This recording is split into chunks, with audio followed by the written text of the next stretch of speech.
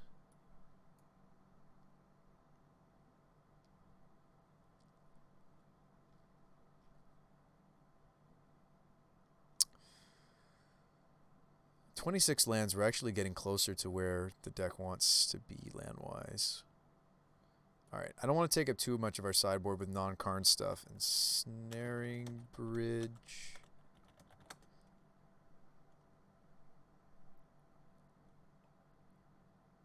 This list is great that you gave me, by the way. Can we just let me just bask in the awesomeness of this?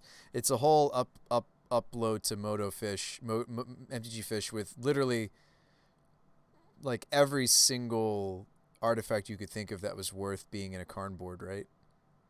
Yeah, this is sweet. Lots to think about. Classic Obelisk. The white mode and the red mode are fascinating. Gain a bunch of life and then start killing them. That's such a slow way to kill them. I love it. We wouldn't be able to do the other modes though, and don't you want to be able to do the other modes, the blue mode especially? Anyway, that's funny to me to think about in this deck. Yeah, there's like Trinisphere. Well, let's start with the obvious ones, right? Damping Sphere, Ensnaring Bridge.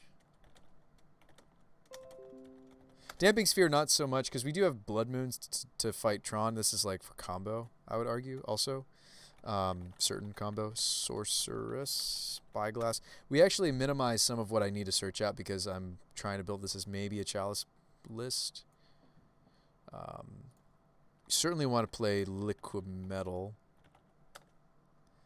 Lorehold will sack Bridge. Maybe.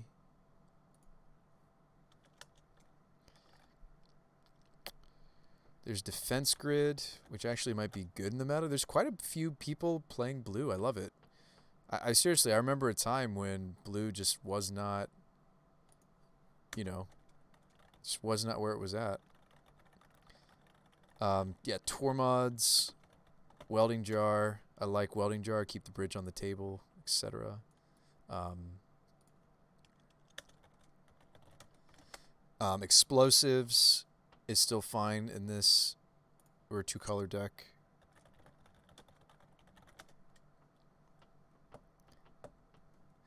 Yeah, Mycosynth Lattice is banned. These are not in the sideboard, maybe. I like Settle as like our extra sweeper besides the Doomscars. Doomscar is sweet though because of the Foretell to do it a turn sooner. I think. Might be wrong about that, but I think we want this. So we have 6 cuts from the main. I feel like it's a 25 land deck, but I might be wrong about that.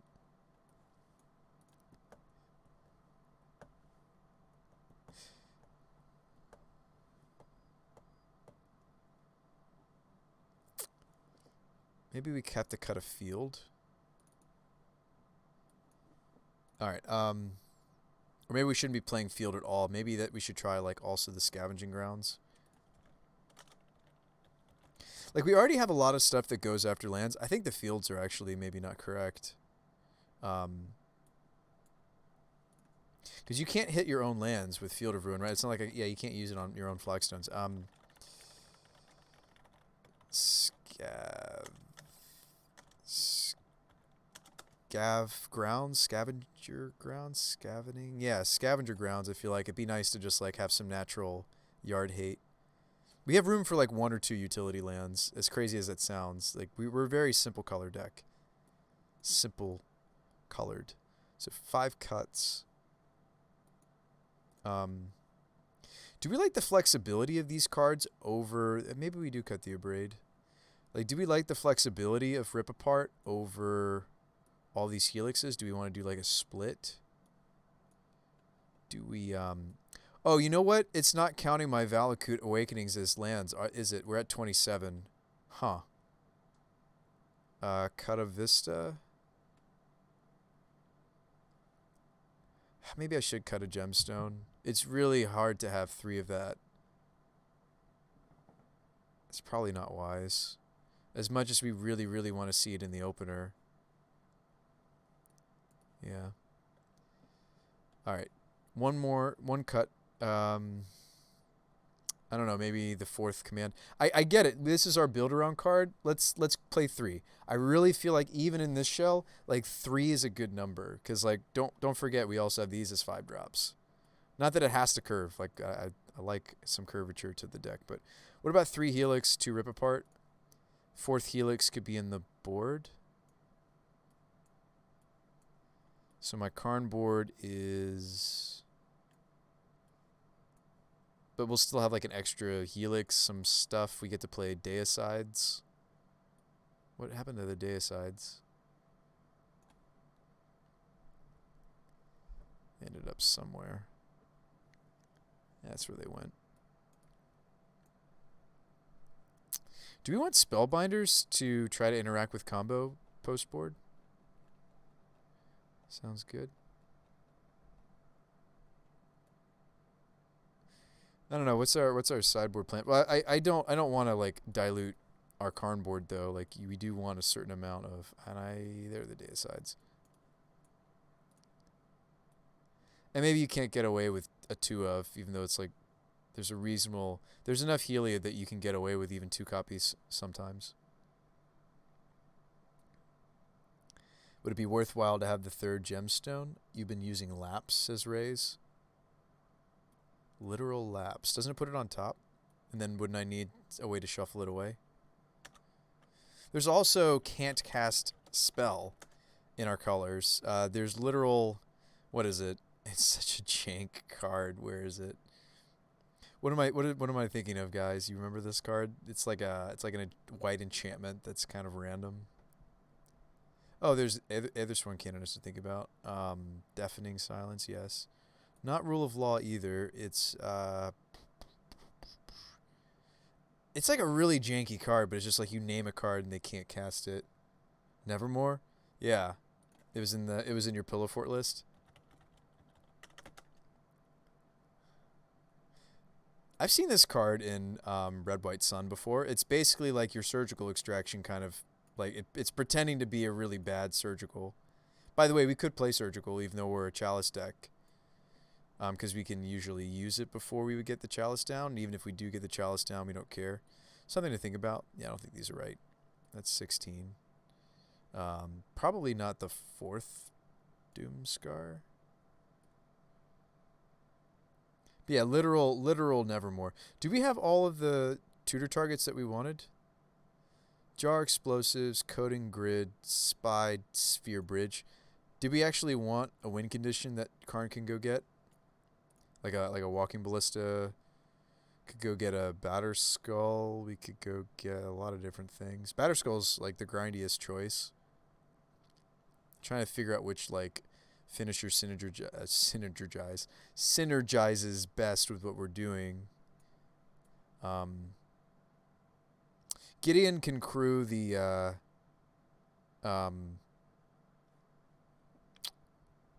I don't know what we want for our finishers. Swarm Coil, there's, I like the Batter Skull's only 5 versus some of these other options. Oh, Witchbane Orb. We might want. Play Heart of Kirin.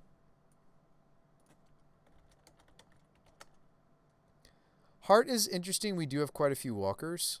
We are on 9 walkers. Do we like the first Heart? I don't really have a lot of other ways to crew it besides a Planeswalker or Gideon animated, though. Would you make this a target? Heart of Kirin's interesting, actually.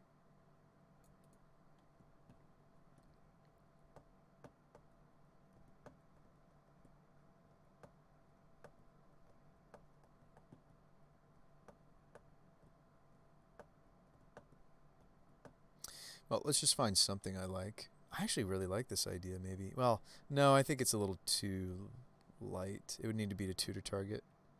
The cool thing about using this as a tutor target, so you've got this 4/4, right? That we can crew it with loyalty. So you go get it with Karn. Karn's still at 3 loyalty. You put him down to 2 loyalty. This has a relevant block that happens. This is actually underrated. I know that a lot of people just don't even consider it in Karn boards, but it's actually not nearly as bad as it looks, especially if you don't have a lot of mana. Like, let's say we have only 6 mana. I play Karn, go get Heart, play Heart, Heart blocks something. Hopefully favorably, either trading with or being bigger than what's trying to hit your Karn. Think you would need some bodies with Heart? Yeah, probably. And also if we were to play the other vehicle too. But it's just fun to think about Heart with these, some number of walkers.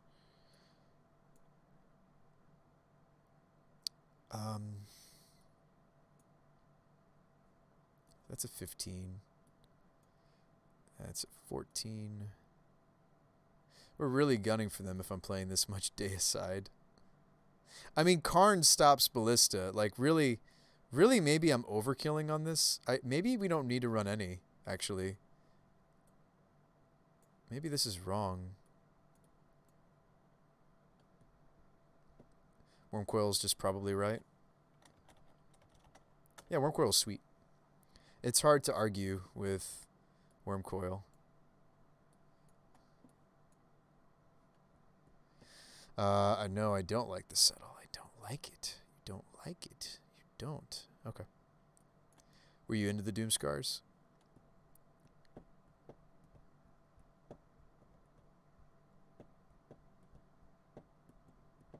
So that's a 14. Is there another Karn board piece we want? Just let you guys look with me. Anything stand out? We already grabbed explosives, but maybe we're actually more in league with Ratchet Bomb. I'm not sure. Maybe another something for combo. We are maybe playing the Witchbane Orb. Oh, Trading Post. Love me some Trading Post. This list is really, really generous. Thank you so much for linking this. Radio copy. Thank you so much. No Heart. It's only good. Yeah. It's also good with 3 Fairy. I could see it being good with Teferi. Trying to stay away from these ones since we're trying to commit to the Chalice. Sundering Titan is interesting. It's a lot of mana though. It's not like we're Tron. So like 7 or 8s. There's Ballista. Glad somebody's getting value. Yeah. Maybe we should play Ballista as the last thing. I think Ballista actually should be the last, perhaps. Now, let me ask you this. Are you sad that this ultimately ended up turning into some sort of weird pseudo... And I hear what you're saying, Jade. Should we have an extra gemstone for when we know that we're not the starting player? Maybe. But I feel like our each card is just so precious, I'm not going to bother. And if you're playing a deck like this, you're just like, yeah, like I know that Chalice is good in this meta. And the decks that Chalice isn't good against, Moons are, right? That's the declaration we're saying. Timely is just a good card in this meta. Karn does some sweet stuff. There's a lot of baubles, so Karn is just like, hello. Hello there. Hello there, Baubles. Are you a little sad where the direction of this deck went? This is interesting. I'm looking forward to seeing it. Well, we're gonna lose some games, and then we're just gonna like overkill. My problem with like a Sun and Moon, and I'm just gonna call it Sun and Moon because that's basically what this is. I haven't seen it in the new meta though, so it'll be interesting with some of these new cards. Raise 7/2/7. Like it didn't have commands and stuff back in the day when people were doing it. Like a relevant playable command has been born, right? Lorehold, like the synergy with Wellspring, the synergy with Flagstones and everything, and like maybe I'm underestimating that we're going to be getting lots of mana, right? Like watch us just like be making huge Wormcoils and getting explosives, sunbursting it, popping it, you know. I mean, I guess explosives can only hit 1s and 2s though, right? We do have some colorless sources between the scavengers and the gemstones, so we should occasionally be able to get there are ways to get explosives around our Chalice and still pop it for 1. You just have to use the same color or have colorless sources. You have to either you either overpay for this with the same color, or I think, am I making a mistake there? No, I think that's how you get around Chalice, because I'm also thinking of how Thalia works with explosives and Chalice. It's a similar thing to that. It's like I put more mana, like the converted mana cost of the explosives might have been 2, but it was 2 white. Therefore, it's going to enter. It has to do with Sunburst is why that works. It enters with a charge counter. Wellspring seems worse than something like Maze Mind or that it has the sack combo. Well, yeah, we need to run some number of things that can be sacrificed. I mean, I feel like by the time we get to Lorehold Command, honestly, Raze, I feel like we can just sacrifice a land and we don't care. I know that you've been like, no, Bruce By, like, we need to have things that we can sack. It's like, if we're at 5 mana, since this is the top of my curve, I feel like I could just always sacrifice a land and not worry and not care. We might be too removal light. Let's see. Yeah, let's just like be a better deck, right? Can't we just be a better deck? This deck swears by having the play set of Lightning Helix. I don't think I've ever seen Sun and Moon not play a play set of Helix. So let's start there. And let's play more Rip. Wellspring commands just so win more. Yeah, it might be. We also get to play what is it? Blessed. We could play like Blessed Alliance even. There's that to play. Like, do we want like a 4-3-2? How about that? All right, am I missing something? Because the 5 mana card seems like hot garbage. Oh, it is, but it's our stipulation card. We were asked to brew on it. Honestly, it's not mega hot garbage. I think this card's actually really cool. Just in this deck, we won't be using the second mode very much at all. Right? Yeah, it's our build around. No, it's not your bad. You're fine. I agree with you. Not a great card, but I'm trying to build around it. All right, anyway, let's get out of our last deck and into this one. It's going to take me a little bit of time. There's a few returns I'll have to do to be able to afford this deck. This is the biggest one. This is fun. I like going back to playing some stipulations with you guys. Stipulation brews and builds. It's been a while. I'm assuming this deck is more expensive than 200 tickets, so I have a bunch of transactions. I don't know why I shortened that word. I have a bunch of microtransactions with my sponsor. Just to give you an idea of why this is going to take a little bit of time, I have a bunch of just like small purchases because I've been brewing a lot lately this past week. So I do need to just find the juicy ones like this one. The ones that are the most expensive. Oh, we could be playing Sunbaked Canyon, number 1 or 2. Or do we just not have room? Do we not have space for the first Sunbaked Canyon? Maybe we don't, actually. Give him back the Winota deck. In my list, it's usually draw 3, Helix a creature. Well, yeah, it's draw 3 if you're playing the Wellspring, yeah. But I think we're going to be content with draw 2, Helix something. Or draw 2, make a token. I think we're going to be content with some of these other modes.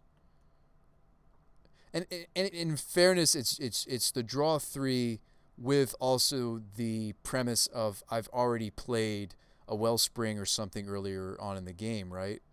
Just to clarify. If we had more legends, we could play a Mox. We don't have enough legends, and Karn doesn't create mana for Mox, sadly. Did you think about Genesis Chamber at all when you were playing Winota? Genesis Chamber? Genesis Chamber? Did I? I did not. Isn't that in all zones? Oh, Genesis Chamber, yeah. This is sweet. No, I didn't. I wasn't playing Genesis Chambers. Is that like a normal staple of the archetype? I haven't seen any in a lot of the Winota lists I was studying as I was brewing. This is sweet. I was not playing one. But could be certainly good in that archetype. Nah, it's just your own brew. Whoa. You're a Winota brewer? Hold on. I'm going to screenshot this for you. Can you please consider helping me out with this list? It's a lot closer. So this is the joke is I call it Winota Castables. I'm trying to figure out whether or not it needs the archetype. I like archetype if I'm going to be playing a singleton Magus of the Moat in the board. But anyway, this was so much fun. This actually was a 3-2 tonight, and we only played it for one league. Not card for card. There's a couple changes. I didn't have the Fiend Hunter. I just actually added the Fiend Hunter, and I cut the. I had something greedy we cut. I can't remember what it was. I think it was like a random Ornithopter. No. I'm just getting started myself. Oh well, then you can steal my ideas if you'd like. Let people know where you found the deck though. Like let them know you found it from the Bruce By channel and maybe send them our way. But yeah, this was gas and a half. This is what we were playing earlier tonight. All right, Sun and Moon. Like we just want this deck to be sweet, right? We just want to live the dream. Don't we? Don't we, chat? Get to main deck artifact and enchantment destruction. This card's sweet. Get to Blessed Alliance our Death Shadow opponents. Alright, back to what I was doing. Well, let me price this and see how far off I am. Export. Exporting. You guys have been so patient with me tonight. I appreciate it. Appreciate you. Hopefully, wherever you are in the world, you're having a nice night. Hopefully, you are not sick like one of our dear friends, Brandon, is right now, sick with COVID. Our hearts definitely go out to him. Hopefully, he's better soon. Loading. Hopefully, that's not the case with you. There are 0 rip-aparts in stock. Oh, it's because I picked the promo accidentally. That's why. And no scavenger grounds. Huh. Alright. Add to cart. I do have enough balance for just this. Barely. Perfect. We don't have to return anything else. Rip apart. Strixhaven. None available. No, there are. Of course there are. It's an uncommon. There should be. And scavenger grounds. No, not really. Just same here, Jade. Yeah, it's scary stuff. Not to be messed with. Check out. I think I'm exactly on the cusp. So Card Hoarder gives us I have an account with Card Hoarder that allows me to borrow 500 tickets worth, but I'm actually, as you can see, I'm borrowing a lot of stuff, but we're good. We're good on this. Deck's actually not as expensive as I thought it was going to be. Oh, shoot, I accidentally left some of the Arid Maze. No wonder it's so expensive. I have some of the cards already. It's fine. That's why it was so expensive, and I actually already own the moons. It's not a big deal. I'll probably be giving this back at some point soon. Let's put the Doom Scars up on the curve. Let's put the Chalices up on the curve. So that they're trying to cheat up on the curve. So curve's kind of more like this. Sideboard probably is going to have a weird Bizarro curve. Yeah. Gosh, those Nevermores are strange, aren't they? Aren't they weird, chat? They're very weird. I agree with you that they're strange. I do wish that we just had more artifacts that we were running. That is the benefit to the suggestion from Raze. And Raze, thank you for the stipulation. Seriously. Let's have some fun, shall we?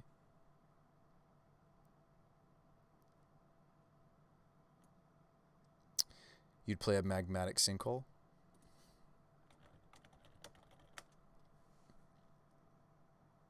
Oh, in this?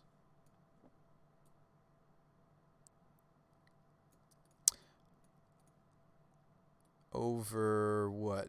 Blessed Alliance number 2?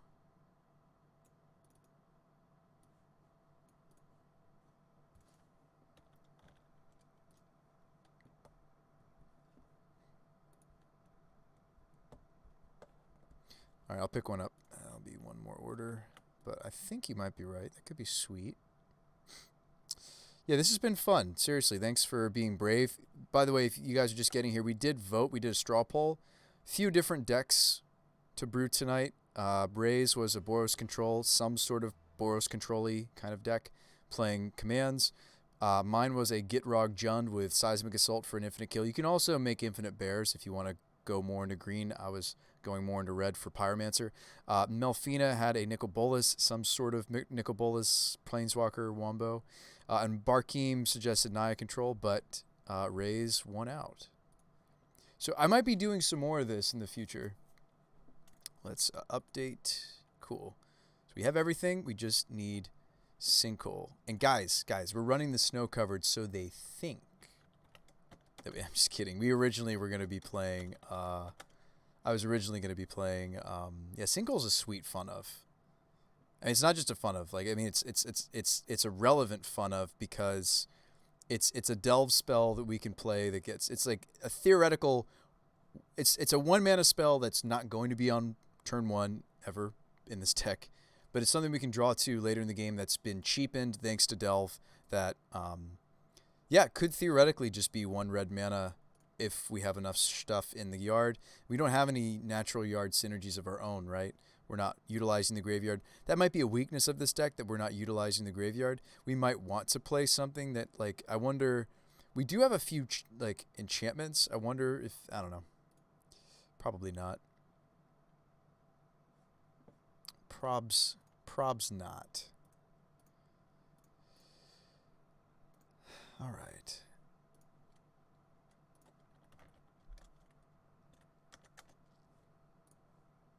I'd like to update my stream title. We do have enough points. I feel like I want to do you guys the honor of, let's at least play it in a competitive setting. I'm not looking to league again tonight. It's already midnight my time. I'm not looking to league. Let's just straight up take this to the duos queue. There's already somebody waiting for us. I've got some points to blow, don't I? How many points did I have? By the way, don't do this with your points, what I'm about to do. But I want to give this like the most competitive setting I'm willing to give it at midnight. And that would be to use points and play the duos. But don't play duos. I don't recommend it. I have 171 points. I think that's fine. I'm good with it. Let's play in duos, shall we? Think about it. If we win, we get more points. If we lose, the EV is terrible in this. You don't do it. Just don't do it. All right, game mode. I do want to play first. All right, hey, good luck and have fun. I know, coming from the Chalice player. So we're on the play. We have the gemstone. We're sad boys. This is not a lot of action. There's no Chalice. This hand would need them to be an aggressive deck to function. We're going to look for a 6. This 6 isn't much better, but we can put the gemstone back in. This hand does have the cleansing. Like, the worst thing that could happen to us with this hand is that they have what? They have, like, a Inquisition for this wildfire. Oh, we're playing against Jund. But thankfully, they did not do the thing to us. Okay. Carnarino, wildfire myself.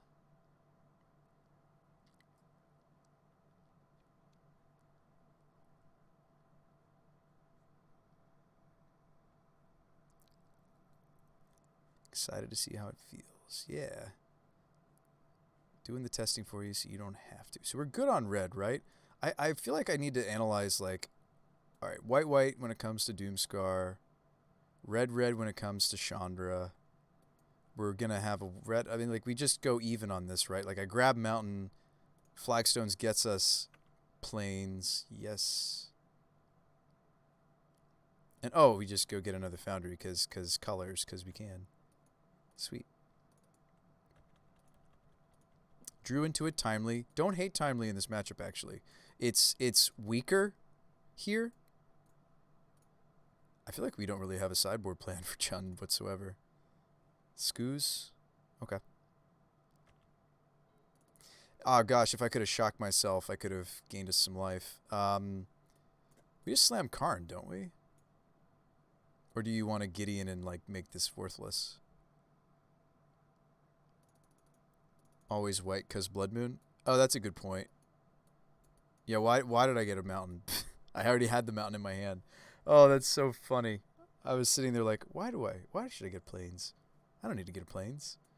I meant to get a Plains off of the Flagstones, if not the Cleansing. I didn't get Plains either. Trigger. Wow. What a nooblet thing of me to do. I just cut us potentially from our sweeper, and it is important in this matchup. I think I just play Gideon, right?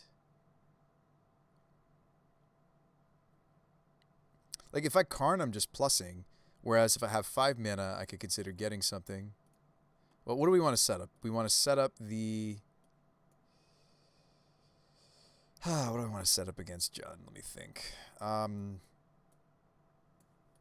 Yeah, I'd like to... Actually, the turn that I go for Karn, I'd like to be able to coding the same turn. The K commands are going to be a problem. Just try to get Wormcoil. Well, then I should delay the Karn by 1 turn unless we're afraid of Thoughtseize. You think you'd like just grabbing... I guess we are having trouble against Thoughtseize either way. Like, if I just go grab Wormcoil now... Yeah.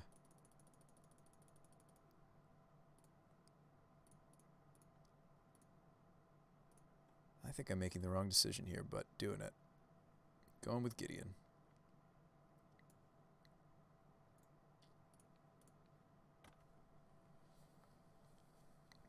I think I'm supposed to lead Gideon. Gideon's also better. Turn 3, Lily. Well, I'm making our hand a little more resilient to Inquisition by going Gideon. If they did Inquisition us next turn, it's just timely that they get... Like, we want to play out our stuff as quickly as possible.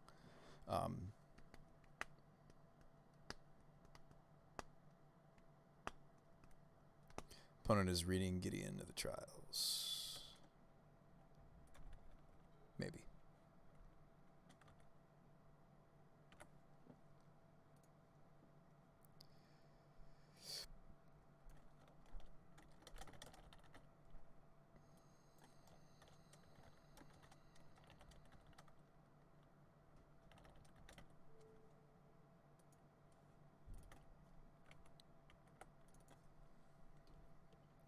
Yeah, I'm excited to see how this this plays out, right?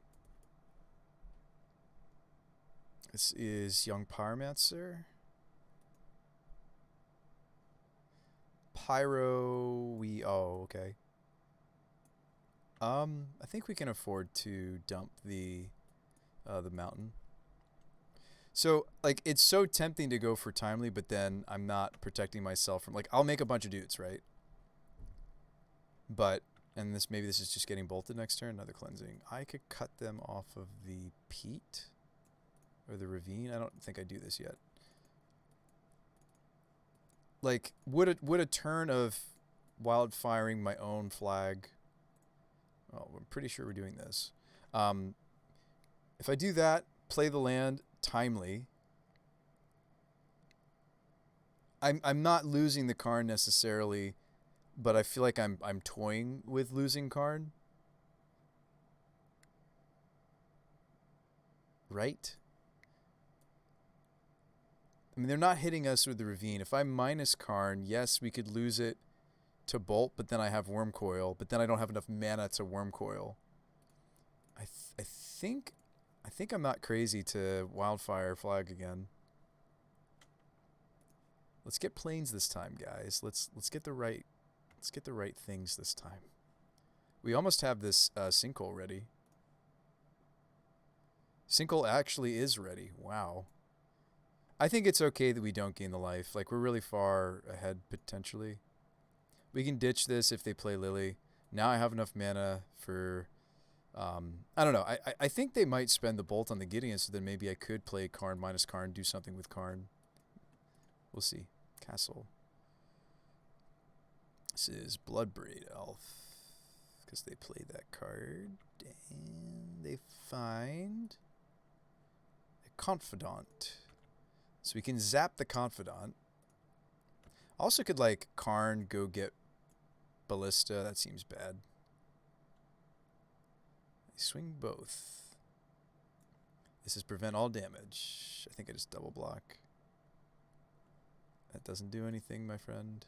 But maybe they're hoping that I don't realize that. There isn't, like, some sort of, like, weird voodoo land that I'm just not thinking of how Ooze does or doesn't work. Like, when you prevent damage, it doesn't deal damage in the form of loyalty counters or... Is that how long it's been since... We used to jam Gideon so much. I really, really did enjoy this card a lot. I still do. Another land? Okay. So wait. I could Karn and go get... I have all the things, guys. We still have another uh, basic planes, thankfully. I might have wanted to get Sacred Foundry, actually. Earlier it was correct to go planes, but now I'm actually a little short. So I think I'm supposed to Karn... yeah, there should be one more. The basic.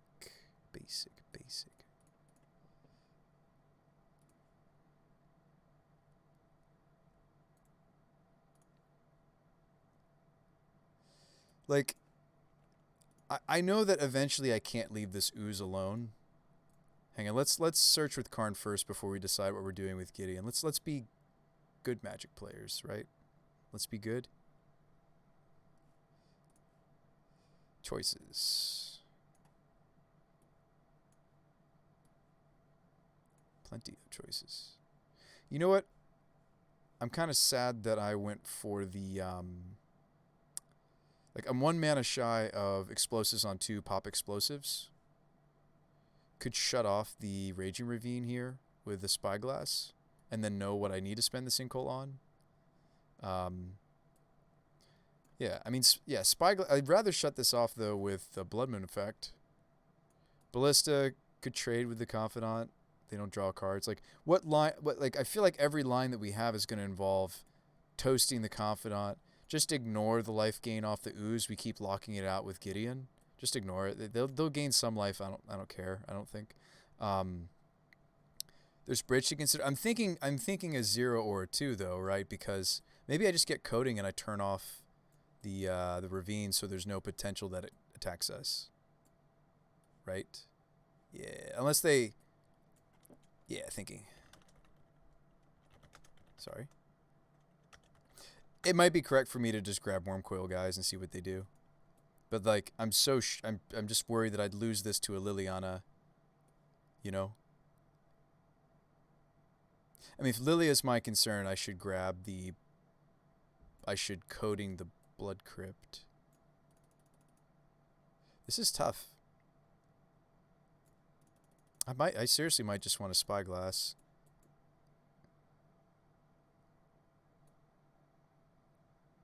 Strifro says, don't take Coil. I'm dumb. I just take Coil because it's just generally good. Okay. You're not dumb, Strifro. What's up, brother? How's it going? I'm still thinking I might toast this Confidant. I don't like them drawing extra cards. Do I have to let them draw the extra card just to preserve the Wormcoil to the potential of Lily, though? Do I literally let them draw that 1 extra card just to make sure that I get this off? I think I do. And it's not like our Planeswalkers are necessarily getting hit by the Bob, right? I'm going to let them draw the extra card, I think. No, if you want a Coil, you were supposed to... yeah. I didn't need to play the Vista, did I? Yep, so that's them's the beats. That's what I was not supposed to do. Opponent shows me Luris. That's scary.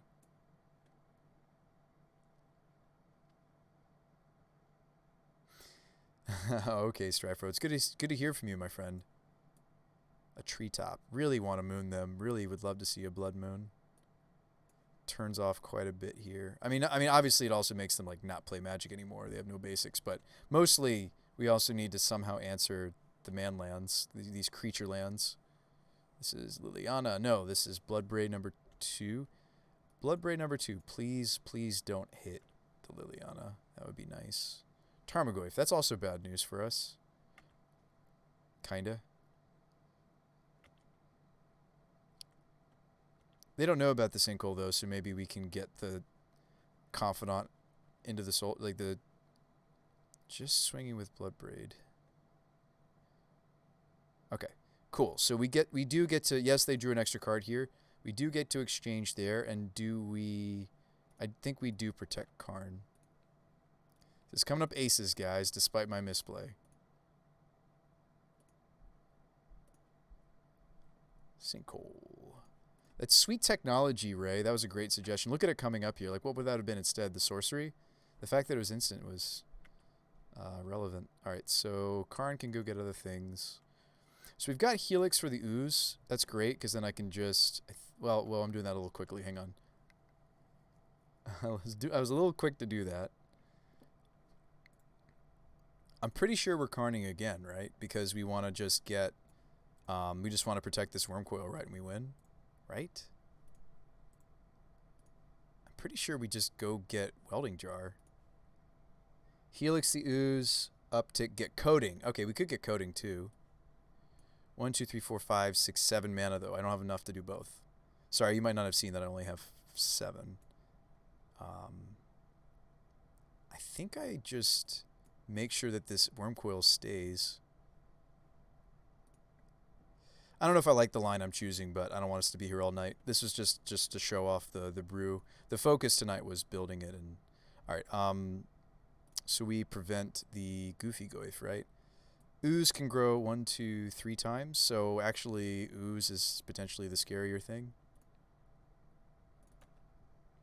The line I was going with wouldn't have gone for worm coil. I think I just go for worm coil and I'm all in on it, right? Like, yes, they're Jund. They have 5 cards. They have a redraw. But, like, I do have 2 walkers.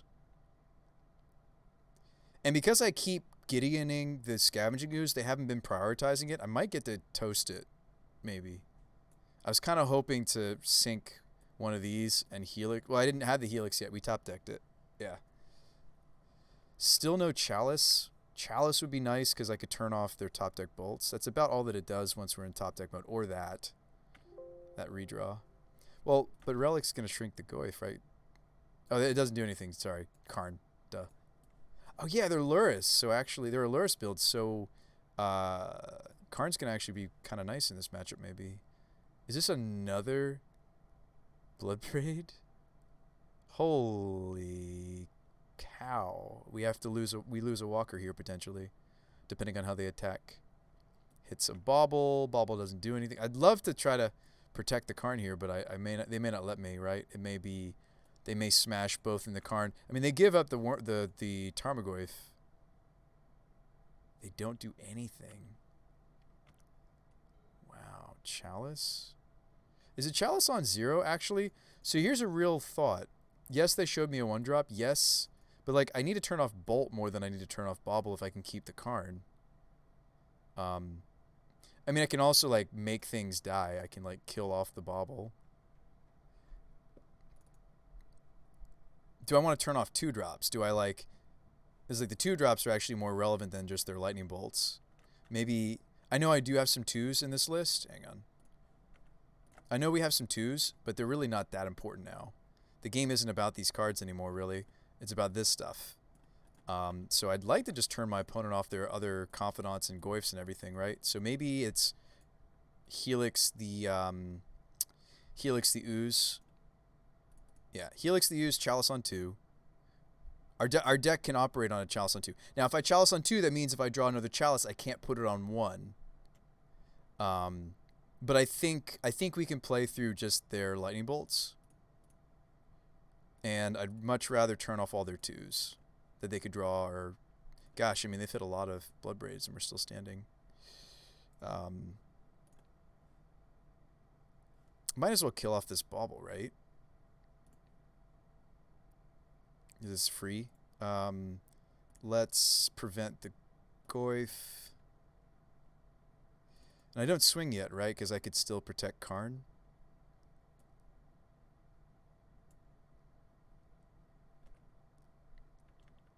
Maybe I should start swinging. That would have... They're at 9. I actually think I was supposed to swing there. They have other threats to hit me with. Like, it's not just this Bloodbraid Elf. There's these. Actually... Well, they can't animate both. All right, they're cycling the Peatland. We should have swung. Yeah, I think I should have... Oh, swung before doing Gideon? No, because then they double block, potentially. Jade. I think they would double block, wouldn't they? Okay, there's a Luris. No, maybe I'm wrong. Maybe I am wrong. I don't know. I feel like I'm not playing this stage of the game great.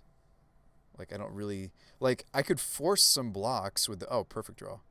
That's excellent.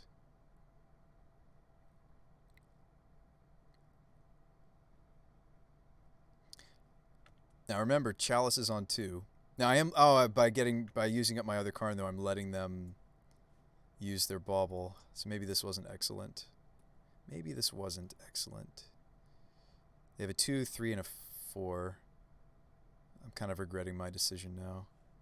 Like, what I could do is I could swing and then bridge. And then get rid of my own bridge. Like, yeah. I could Gideon the Goyf and then swing. They could try to trade for the engine, but I welding jar it, maybe? I guess I wouldn't welding jar it if, huh. Oh man, there's a lot of lines we could go here. There's also just a huge ballista, honestly, which is maybe what I want to do. I should have attacked first and then grabbed ballista. 1, 2, 3, 4, 5, 6, 7. So I have a 3/3 ballista. And I don't know, you should go for coating. You think I should just go for the coating? I can't. Why did I get coating? I was listening to you. Oh, I'm not blaming you. It was my own fault.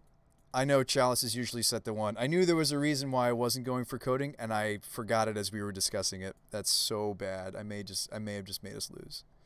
Ugh. Give me the punt, by the way. That's what I get for listening to chat. I'll take the punt. I'll start the punt count. Ugh. Just because I was listening to you doesn't mean I should listen. Oh boy, Rays, you've betrayed me. No, it's fine. Let's see. So how do we get out of this despite my mistake? I can Karn away my own Chalice. Oh, that's probably stopping some cards in their hand. No, we can't afford to. Whoops. Feels so bad, man. Like, this should have been what? This should have been Walking Ballista. Or even, like, explosives. Like, Ballista or explosives. Maybe even, like, Bridge. We could have done some cool lines. But I should have attacked first if I was going to do Bridge. I should have been looking at my sideboard before I made any decisions with the Worm Coil or the Gideon. Karn, then Bridge. Well, no, I think... Boy. I do have enough mana to do that play.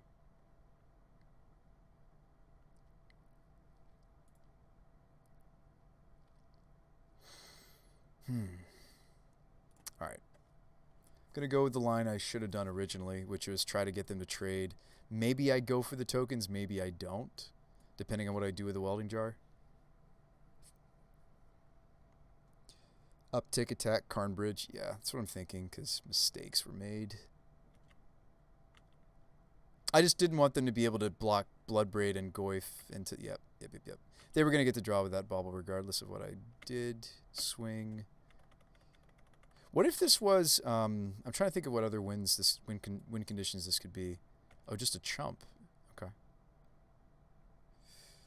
Actually, that's fair, right? They're sitting on the Luris. Well, they're not going to be sitting on the Luris engine. They didn't know about the Karn. All right. Save the jar for Bridge now? Yeah. All right. I mean, isn't this awkward? Well, we want to lock at this point now, especially now that I made a huge play mistake. We have to just lock, right? So Bridge, go. Yes, there's Bolt on Karn. We're still worried about, and they have 3 to 4 copies of such. Treetop's a 3 power. I mean, like, there's so much we lose to now because of my mistake. Maybe we don't get super mega punished. We should get punished, though. Like, maybe they command my Chalice and I let it go. Second main, what are we doing? Confidant countered.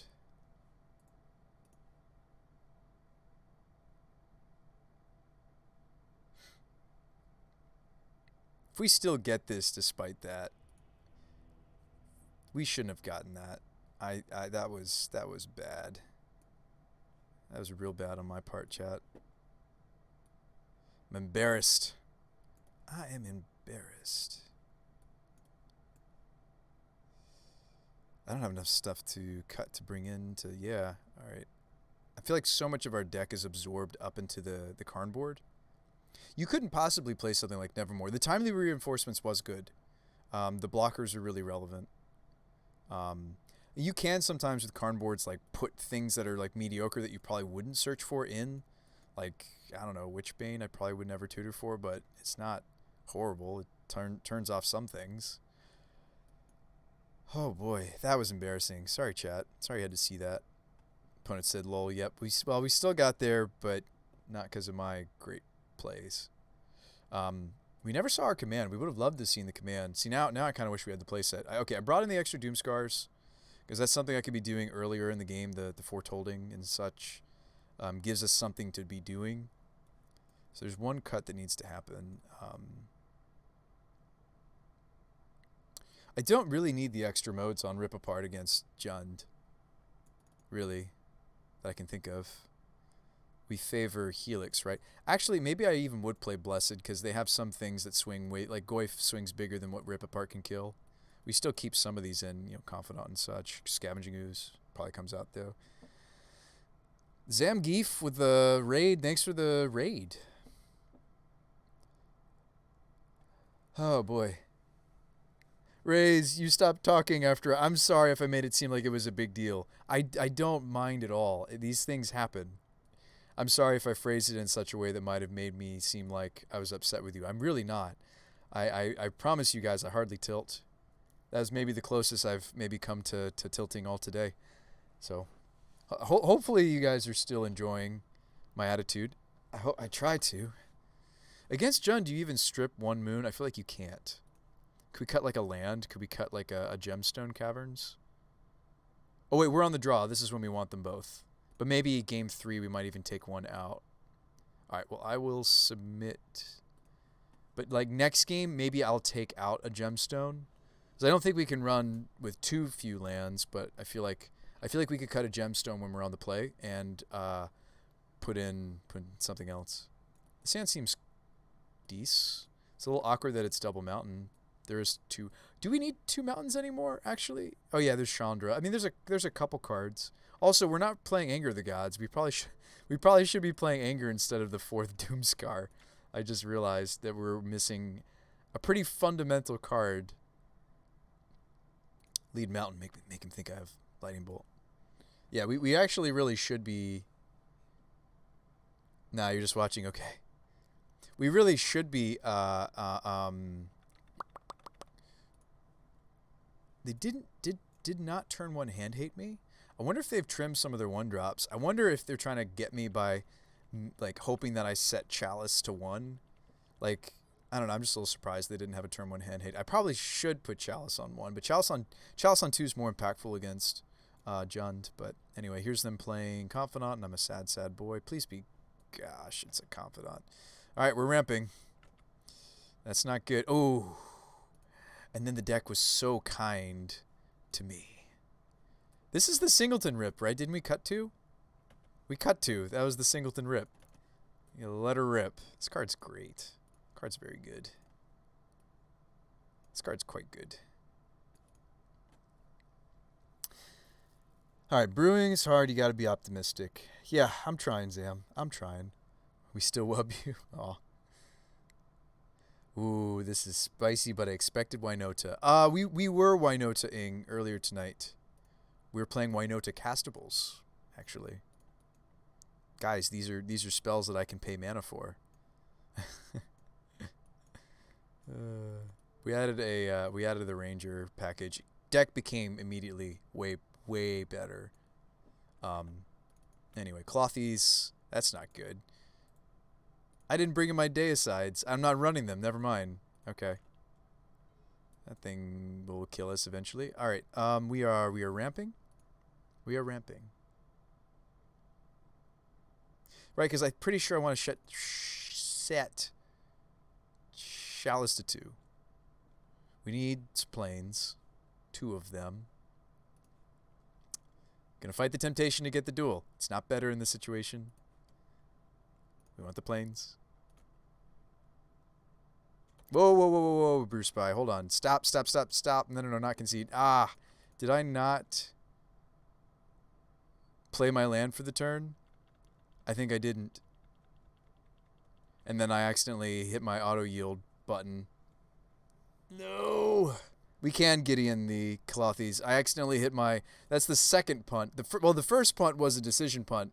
That punt was I clicked the wrong hotkey, and I passed through. Oh boy. I passed right on through. I mean, the deck is being kind to us by giving us the Helix, but like now I'm not chalicing on 2 like I was planning to. Oh, that's embarrassing. That stinks.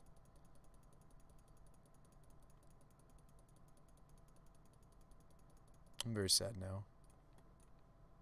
There's only 1 creature in the bin, so...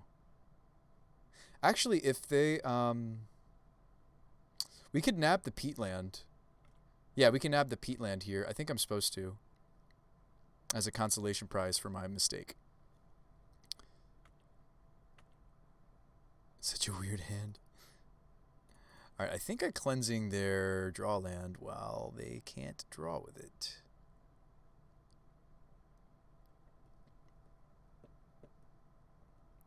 Chalice on 2. Meanwhile, we have 2 CMC cards in the hand. Yeah, I mean, maybe it's not yet. I'm just saying I think that's the eventuality I want to do with the Chalice in this matchup, isn't it?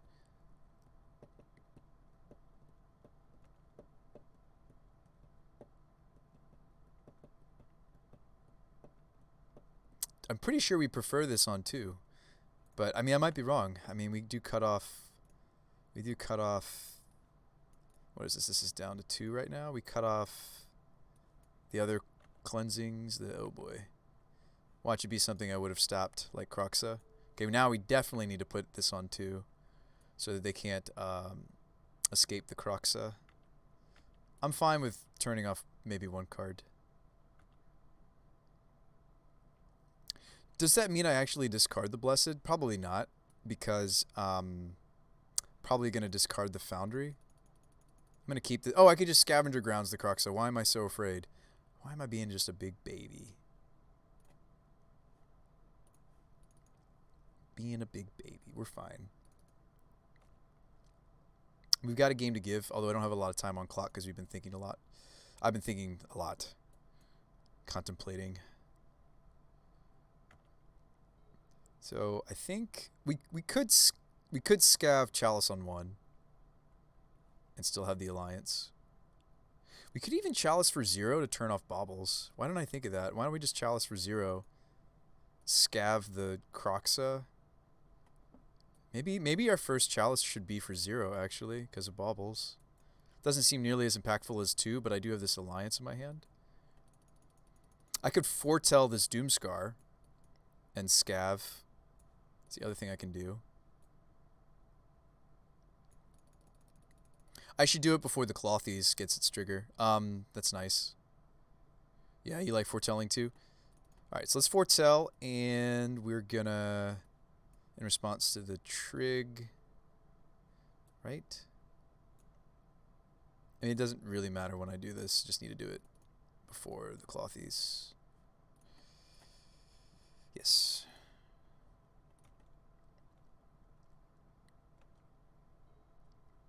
Is it any graveyard or opponents? It's from a graveyard.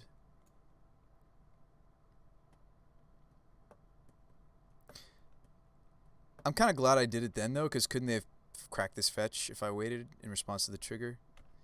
Another 2-drop. Another 2-drop, guys. Anyway, so we blow up the world. They probably know that it's this, right? Well, then why did they play the Confidant? Maybe they just have to. Ooh, Chandra.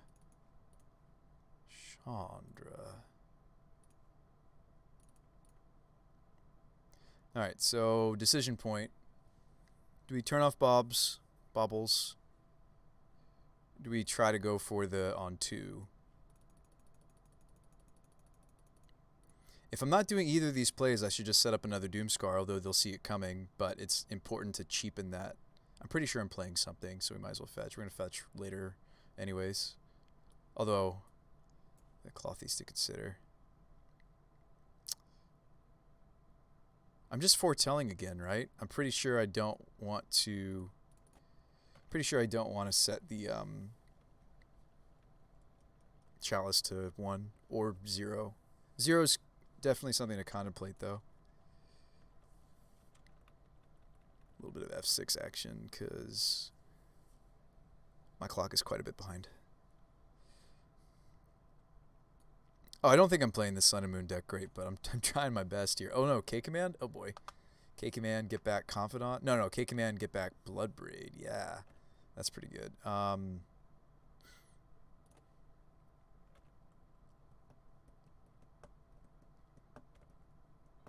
think we're going to be going... Yeah, the Clothies' deck dealt quite a bit of damage. I think we're going to be going to game 3.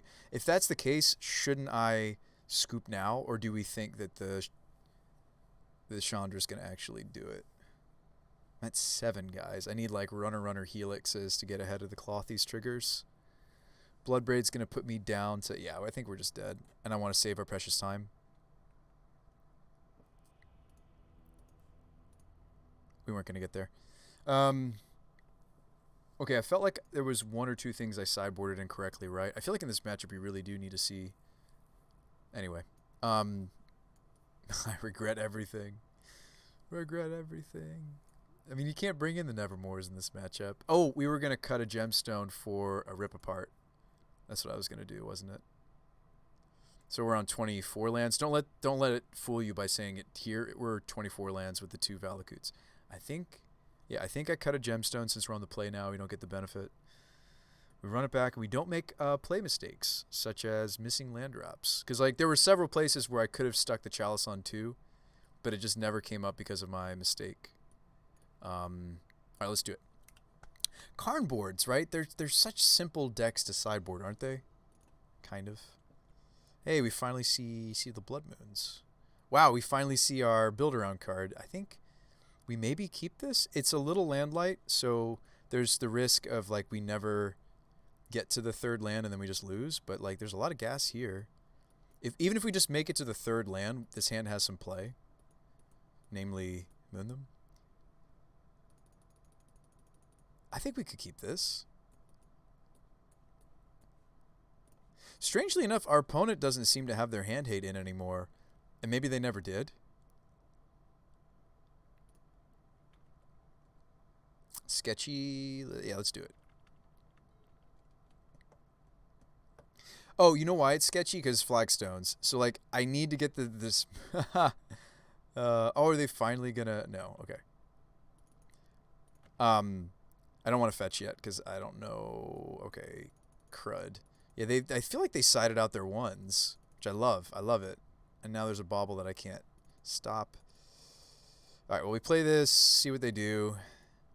Time is not of the essence. Time's not on our side anymore. They targeted me. Should I fetch so they don't know what it is anymore? I'll probably fetch, right? There's a good chance that they're playing like a Skooz or an Ooze here. Well, Skooz, Goyf I can't kill here. Artifact, land, instant. This is Goyfy. Looks like it is. We hope to draw a different land, right? Like I don't fetch this. I hope to draw a land that... Ah, shoot. I shouldn't have kept this hand. We're totally like a 3 mana and above deck, and I even cut 1. I think all the mistakes have been made with this deck possible. Can't kill the Goyf because the land would go into the bin. Instant grows it to a 2/3. Well, I really don't want to be fetching because I really need... Maybe I should just put Chalice out on... No. I mean, next turn if I don't draw land again, maybe we put it out on 0. All right, Jade, you have a nice night. Maybe a cleansing. Cleansing would be the best draw possible. I really punted us. I shouldn't have kept this. Like, we could have easily... I hate mulliganing against Jund, but, like, this hand's not functional. Was not functional. I mean, I'm sitting here whining, right? But maybe, like, the deck's going to be kind to us and give us the exact Xyz we need. A Lily.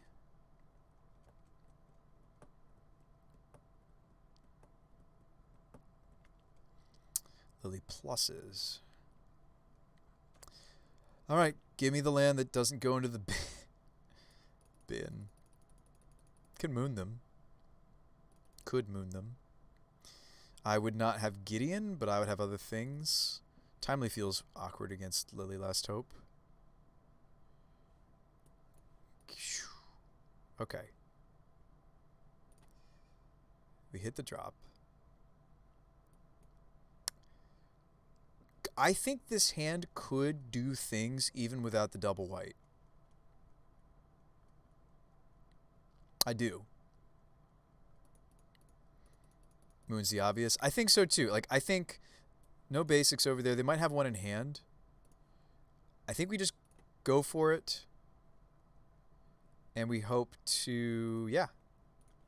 We just hope to function off of single white. We have a lot of basic planes to draw to as well. This might leave. 2-3 Goyf. Can we do it? I should have chaliced on 0 too, shouldn't I? What am I waiting for? Seriously, what am I waiting for on this chalice? Other than to grab the baubles, right? I'm kind of really feeling like this is a true mistake. Ooh, wait, if they're going to exile, they might set us up for the Goyf to kill it with the Helix.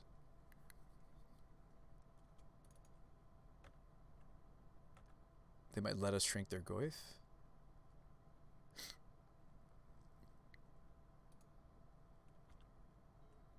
Another moon. Okay. Now we're drawing them like hotcakes. All right, so I think it's timely, and then Lily's at 6, kills one of these guys, but yeah. 4 minutes. Well, four and a half. I still should probably put chalice, shouldn't I? Like, what am I waiting for? Yeah, exactly. I think I'm gonna try to get this on too. There goes Relic. Goyf shrinks super tiny. They drew their basic swamp. That's big game for them potentially. We're gonna have some magic. Like, I was already having a little hard time because we reset back that turn. I was already having a hard time with what's on the table. Unfortunate. Oof.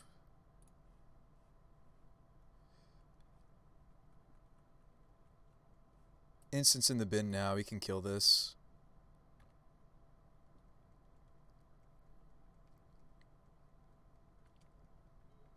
Right, instance in the bin. Yeah. Kill this. Like, there's a world where I slam Karn.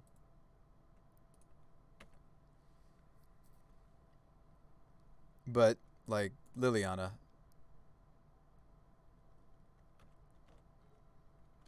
I'm F6ing. I wish I could pretend that I had something.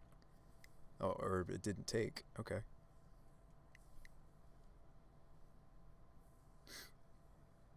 Yeah, we just gotta jam. We just gotta do things.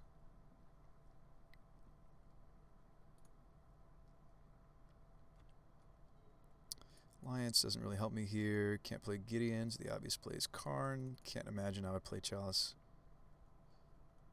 And we gotta go get an answer to Lily because she's gonna ultimate. She's also gonna just pick up that Tarmogoyf, isn't she? I'm pretty sure I need to Spyglass her. No, you need to get Gideon. I can't play Gideon yet. This is a mountain. I'd love to draw. Maybe we don't have enough. We were playing 5 snow-covered plains. I feel like this deck doesn't actually need 3 sacreds. So I would change a couple things in the mana base. Raise. We need white mana. Is this bolt my Karn, bolt my Karn, Colligan's command. K command. I feel like I got to pitch the Gideon because we're not sure we're getting the second. I mean, we have cleansings. Like, cleansings also find the plains, but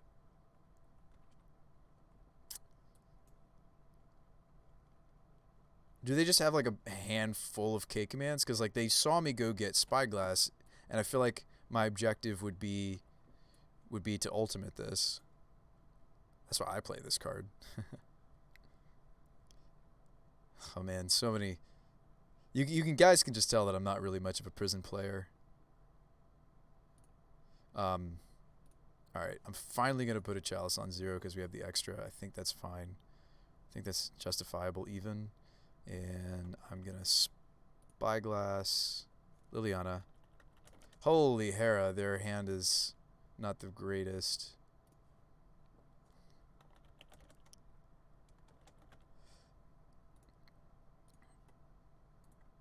This is one of those sad times where maybe I'm going to lose because I just wasn't great with my clock. Their hand is a bunch of uncastables. Like, everything's green. Do they draw something?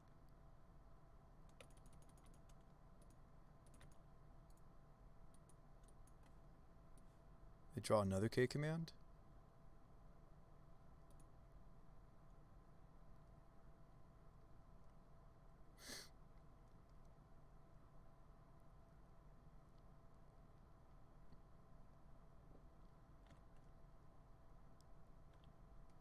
Do we start to beat down with the spyglass?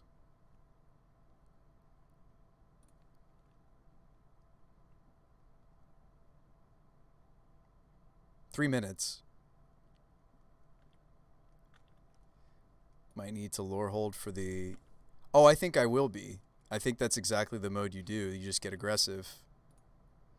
Almost certain. Oh, I meant to float the mana. No! I meant to float the mana, folks. But there's our second plains. I meant to float the mana. I could have cast this other wildfire, maybe. Ah. I meant to tap the flagstones. It's phew. I'm sorry, I'm just thinking and trying to go.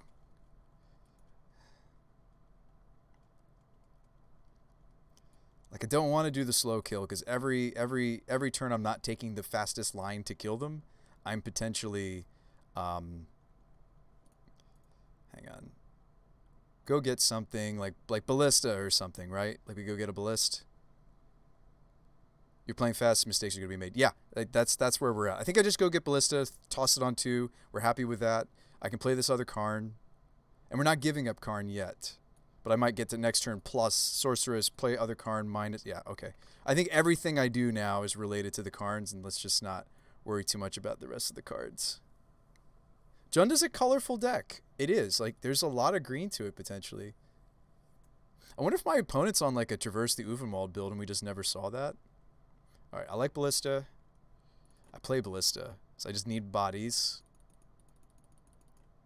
Like, think about it. Our enemy's not so much the opponent anymore. My enemy is myself, right? Like, we have become our own worst enemy. Also, every time I animate the Spyglass, I'm making it dead to bolt, but I feel like they might just bolt my Karn, though. Hard to say. I know, Blood Moon. It's not a very fun card, but, like, it's important to this kind of an archetype. We just want to cast Lorehold Command. We need to cast it once in this match, right? Before they scoop. Alright. Well, let's get greedy with it.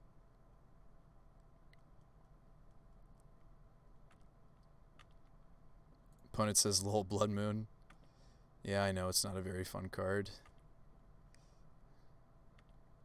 I know, opponent. It's not a fun card. Karn, so greedy with spending the Karns this way. Go get things.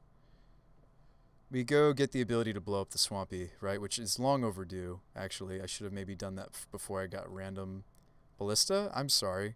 That was stupid of me. That line was available to me. Maybe my brain was like, no, Bruce By. Chalice on 2. It's not on 2 this game. It's on 0. Which is turning off, I don't know, 2 more baubles in the deck. Yeah, I feel like it's kind of a nuisance in Modern. Might be in the category.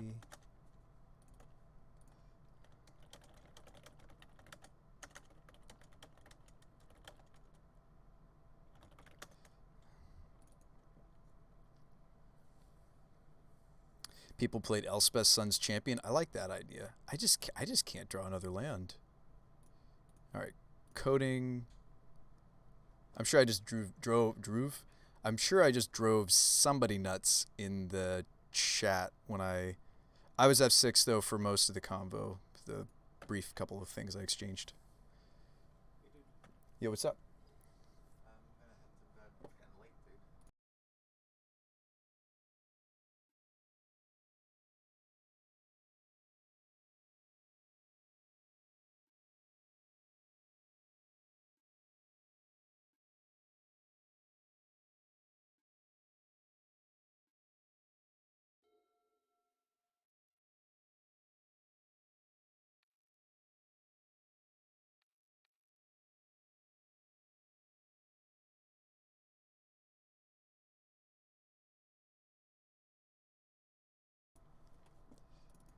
All right, so we animate, we attack, we animate, we attack. Opponent says good game. Sorry about being kind of dumb. I like your build. Not typical, but neat. I bet they're on Traverse. Sorry, my roommate, folks. Oh, I should have put Chalice on 2, though. I could have done that. I know we have a bunch of 2s in my hand, but I think I should have put the... So, gosh. I made, like, all the typical mistakes you can make with this deck, right? Like, we set Chalices maybe to the wrong numbers. We search for the wrong Karn piece at least once. Man, but this deck was still kind of fun. And guess what? We didn't actually get to do the thing.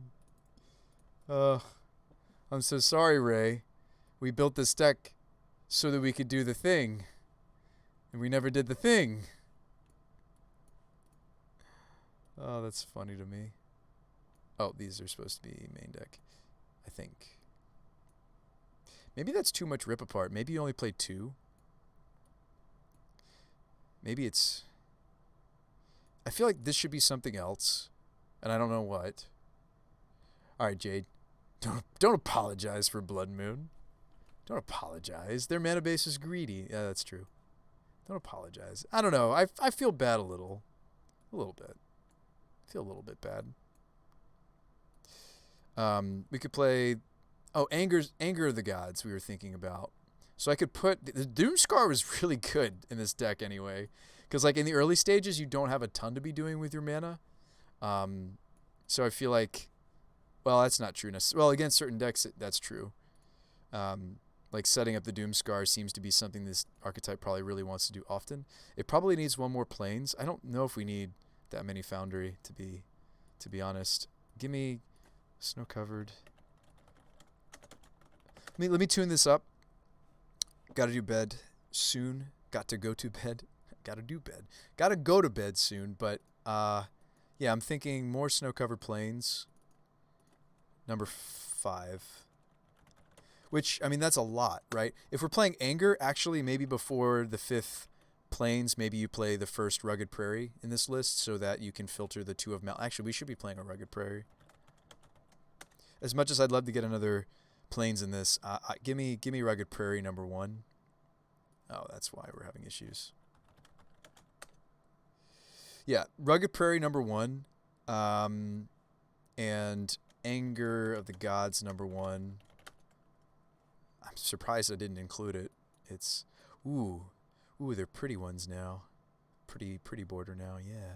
But yeah, probably a Rugged Prairie to filter all of our Plains like into our Chandra.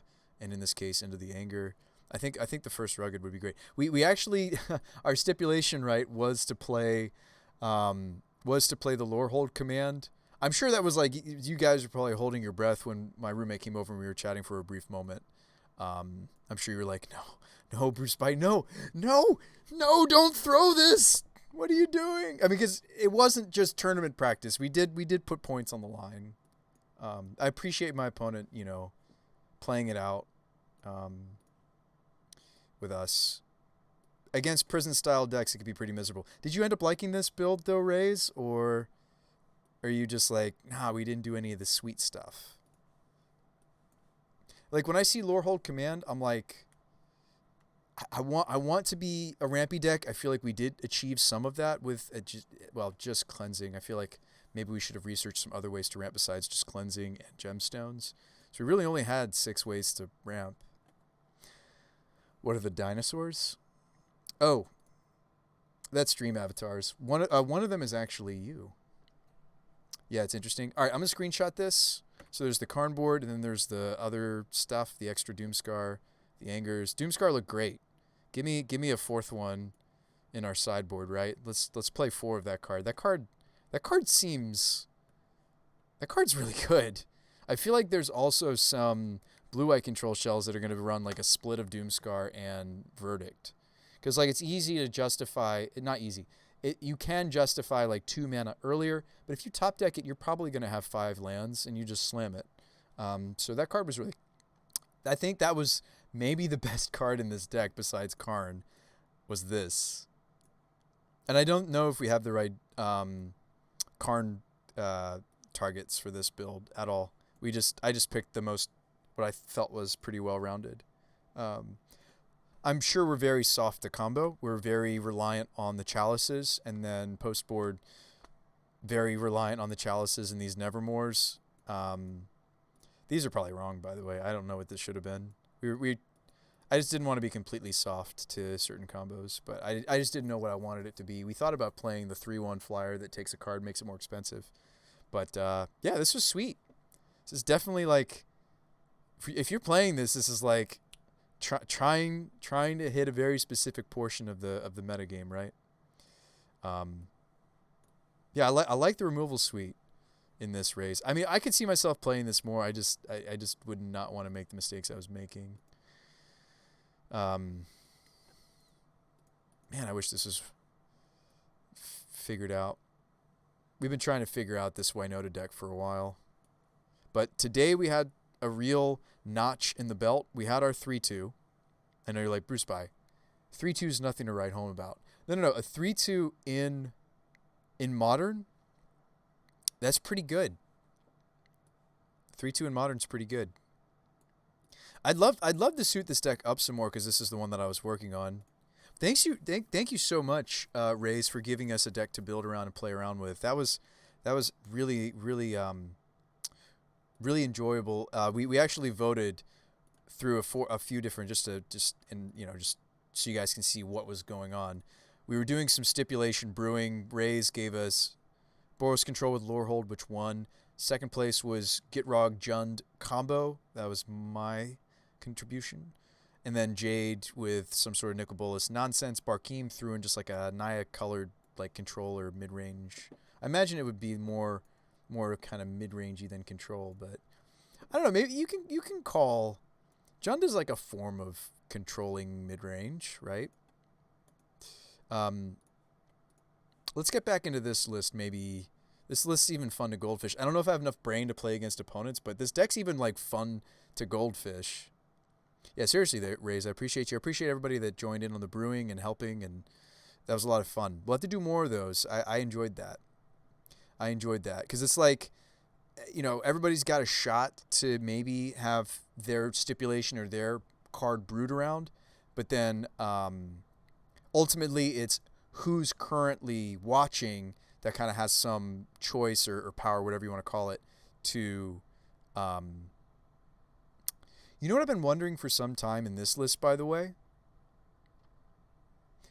So we are and don't get me started, like, technically this list is a red, green, blue, white deck. And I say blue because I do think I want to play the archetype. Yeah. So this list is also, quad red-white hybrid, but yeah, white for a lot of important cards. We've actually leaned more into the white than the red now. And we want to have, I'd love to have more basics. I'd love to play even like the first, as crazy as it sounds, Reflecting Pool. I know it's awkward to play a Reflecting Pool in a deck that has Caverns. We might just want to let go of this Caverns. Caverns might be the greediest card in this deck. It doesn't help me cast the sideboard Teferis or the Justice, or... Like, there have been a couple matchups where it was sweet, but another way that we can fight counter magic is Ranger. So I think, even though we've been content to name human on this, I think it's time we let that land go. And instead, I might play the first... maybe instead of the Wooded Bastion, maybe this deck should be playing a Reflecting Pool. Because we're doing okay getting our first color of each color. Like, we typically have single Naya, right? We typically get to single Naya. We typically we usually make it that far. But I'm having trouble getting to like the double white, but we need the double green because we need Eldritch, but I need white to cast Night, and it's like I think maybe the first Reflecting Pool might really help this list quite a bit. Do you guys have any other mana-based suggestions? Mana-based is, as you can tell, mana-based construction is a weakness of mine in deck building. So I don't know how many fast lands this thing should be playing. I don't know how many triomes. I will tell you that time and time again, I feel like I've been often searching up Ketria, but Ralgren gives me the white, white, red, red that we need. So I don't know. I might stay on the two of triomes until we figure it out. Because like if they, like when our opponents do kill one of our birds, one of our geese or birds, like we really need a triome. And like if we see the reflecting pool, I can just fetch as long as I don't have a one drop, which we often do. But if I don't have one, or turn two, we don't have a play, right? I don't know. We find spots to grab the triomes, but it's tough. These are tough on the deck. Like I almost wonder if double triome is just wrong, straight up wrong, and it should be first. I mean, the breeding pool is really awkward in this deck, much like the forest is awkward because of the Blade Historians. There's a different way we could get blue. We could get blue. We could do like Hollowed Fountain. We could do, although Wooded Foothills can't get it. We could do.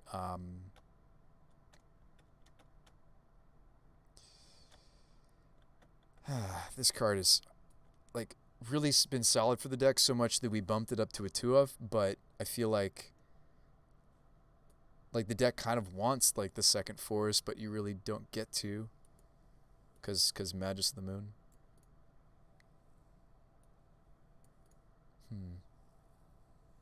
Like Breeding Pool makes sense to me because it's a green blue source. I'm just thinking about the Teferis. Oh, D20 Bandito with the Bandits. Thanks for the raid. All right, someone in chat called me Bandito, and I thought of you. Aw. I think of you too sometimes, Bandito. Mostly related to streaming, though. But sorry, I finished the full thought and I shouldn't have. Hopefully you find that funny. Played Squad. Oh, the Squad is here. We could also play something that I was running and I'm not running anymore, like weird sideboard cards. Like, by the way, Death and Taxes lists are incorporating this card into their sideboards. I don't actually think they're wrong. Asylum is actually quite good right now, just as a meta call. There's quite a bit of prowess, and if they're not prowess, they've got some form of red removal. This might serve as like my second Spellskite effect. Anyway, just something I've been thinking about. I've been dabbling around in maybe one copy of Mark. I'd be interested to get away from Archetype Magus. I liked it. It was fun. I enjoyed it. I think I just want to focus on these being our pumps and making the rest of the deck better and streamlined.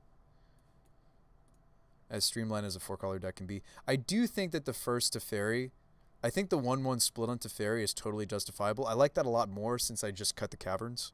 I think Teferi Time Raveler could certainly be even a 2 of in the main board actually, but I'd rather have a bullet. We currently don't have a bullet for graveyard strategies.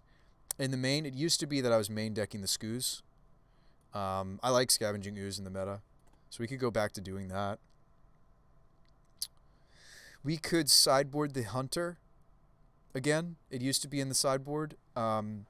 It's good. It's good to hit off of Winota, like clear a relevant blocker, like you wouldn't believe. Like it's actually really, really nice to just have in the main board. But like Champion might be the better meta call. I don't know. No, give me Fiend Hunter, actually. Let's continue playing the. Oh no, I need 22nd land. That's what we need. Yeah, we do need to cut it because I think I should be playing 22. What's with the dinos? It's the software is streaming avatars. It looks like this.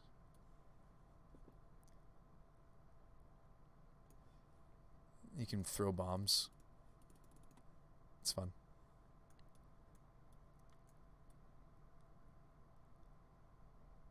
Yeah, you just run it as a background program. Yeah, and each one has their name. I've shrunk it though in my interfaces. Like it's super tiny here when I'm in a match.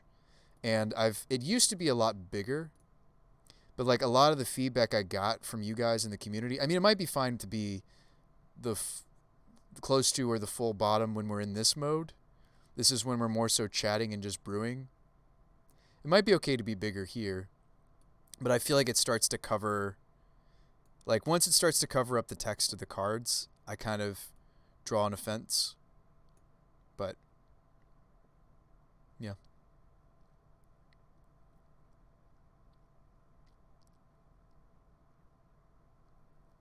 when you chat, a little bubble happens over your users too. It's fun. It's something that, like, streams that are trying to draw up some interaction will, like, play around with. Some of the characters I really should delete from it, because, like, the Gundam is way too tall. The dinos are like way bigger than, like, a lot of the other characters, and you can't really see the other characters. Like, the Pokemon are, like, super tiny. Anyway,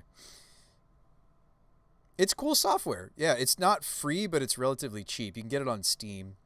I don't know where else you can get it. You can get it on Steam. Um,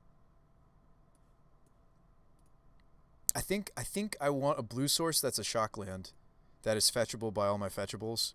So, like, maybe we move away from Arid Mesa again and play. I think I will just play the breeding pool. I get that it doesn't work with Blade.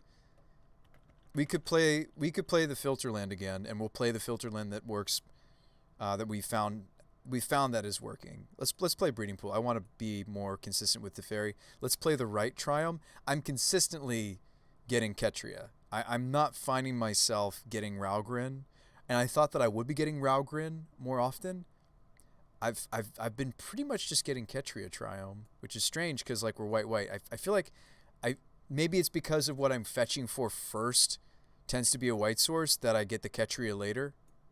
Maybe that's. I feel like I'm leading a lot on Temple Garden, or I'm happy to see, like, Horizon Razor Verge. So maybe that's part of the reason. I think the first Triumph is really good if I have Reflecting Pool. And I'm usually spending the early stages of my game getting green. So in theory, the better Triumph for the Reflecting Pool is going to be the Raugrin, right? Although blue isn't as important anymore, obviously, because I may be cutting the flying. Let's try the Raugrin, and but we're adding a green source in the form of the breeding pool. Let's play the what is it? Wooded Stock, Wooded Wild. What is it? No, yeah, Wooded Bastion. So let's continue to play this Filterland. Can't talk tonight. Filterland. And let's play another green fetch. Could just be the 4th Wooded Foothills. And I'd actually like to get more. I'd like to be playing more. What do I need? I want more fast lands. So I don't know how to balance. We'd have to, like, split it by colors, honestly. These colorless creatures in the early stages are really nice because they are not so demanding of my colors. So white card, red cards. I'll throw the Blade Historian between these piles. Blue cards, white, green. Yeah, it's just like, it's kind of just a hard mess to balance. Single white, red cards. Green, we need to be over here. And you can see this is a weakness of my brewing, is I'm really not that great at making mana bases. So which ones are intensively single? Yeah, so I do see why we're fetching. Obviously, we're fetching green in the early stages, and then we need to fix into white in the later stages, right? We start green and need to fix into red and white.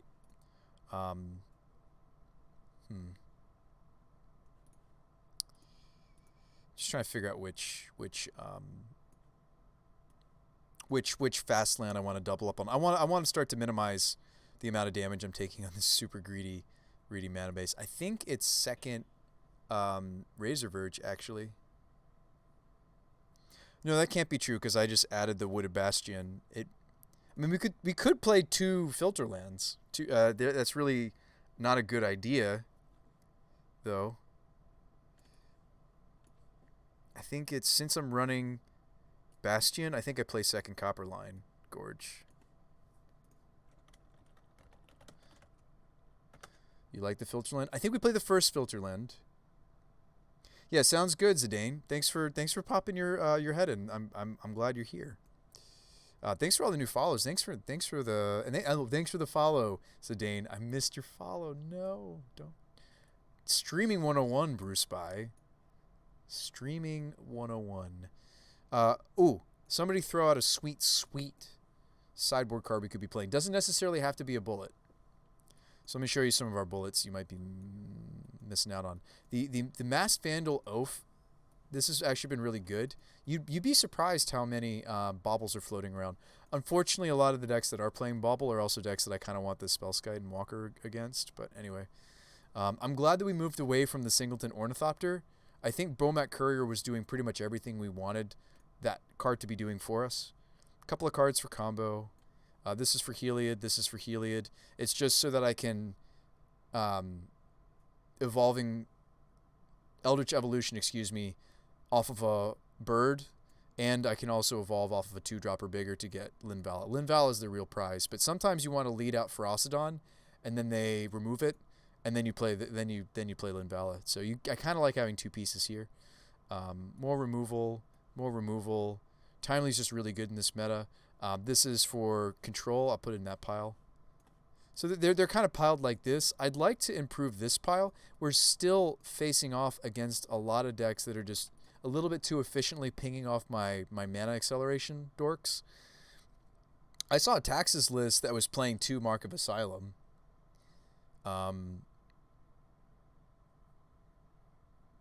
Like the burn is really setting us back. We could be playing. I don't think we're actually having a lot of trouble against control. We played against control tonight, 2 matches, and we won both times. One of them was more tempo control, but the other was like hard control. We beat them both. We lost to Heliod in the league, and with our 3-2 I'm talking about. I wonder if I still have the matches up. I do. Sweet. Yeah. So our I wonder if it lets us watch replays anymore. Hang on. Here was a loss, and we lost 0-2. I think this was Heliod. Play.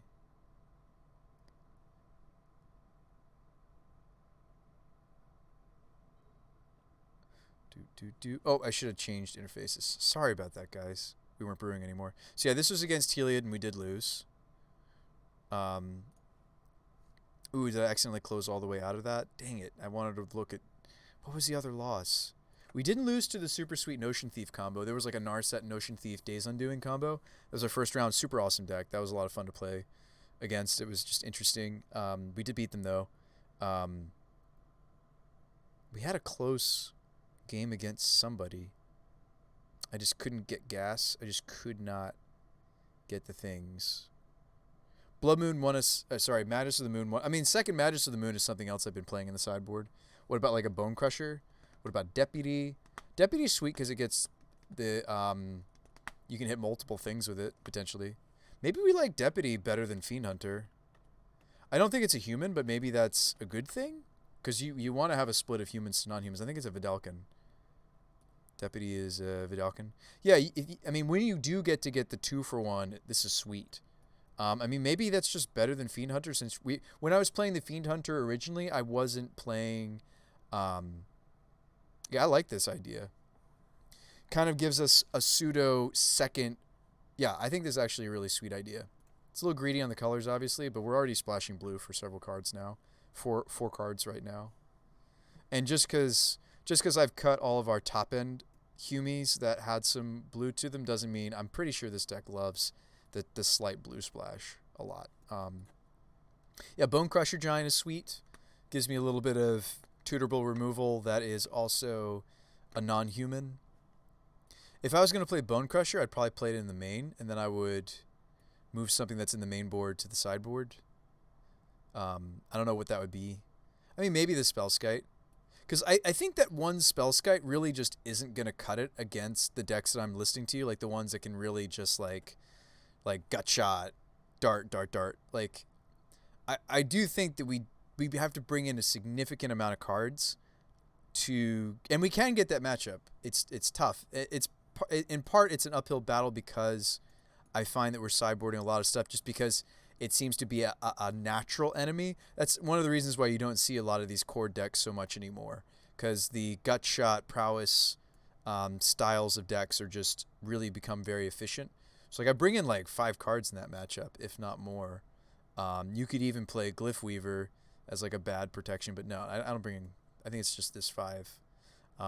Fiery Justice is a pet card of mine, but yeah, I'm bringing in 5 cards for the prowess matchup because, like the fairy comes out. They're not bringing in counter magic against us. Like sure we have Eldritches, but you tend to not see them bringing their spell pierces. So What's coming out? We like this is the kind of theory crafting I should be doing if I really want to actually make the sideboard like I almost said relevant, correct. Walker comes out in that matchup. You might even take out the Courier in that matchup because it just tends to just get booped. But like at the same time, I feel like I can't cut the birds. I mean, maybe you do. I don't know. Because if I did, that's almost the right number. Maybe cut a couple birds. Because like the Gilded Geese are much more resilient to the prowess decks, right? They're not dying to the darts as easily unless they're willing to sacrifice a mountain in the early stages of the game. The Gilded Geese are not dying to gut shot. But birds is just such a liability against. So I want one more card that I could bring in here, I think. What about the Red Goblin that... Oh, I used to play it. Thank you. I like that better than Bone Crusher Giant. I've played it in the past. Destroy Colorless Permanent. Thank you. Yeah, I don't want to play Knight of Autumn. Thank you. I used to play this Goblin. Destroy... Is it non-colored?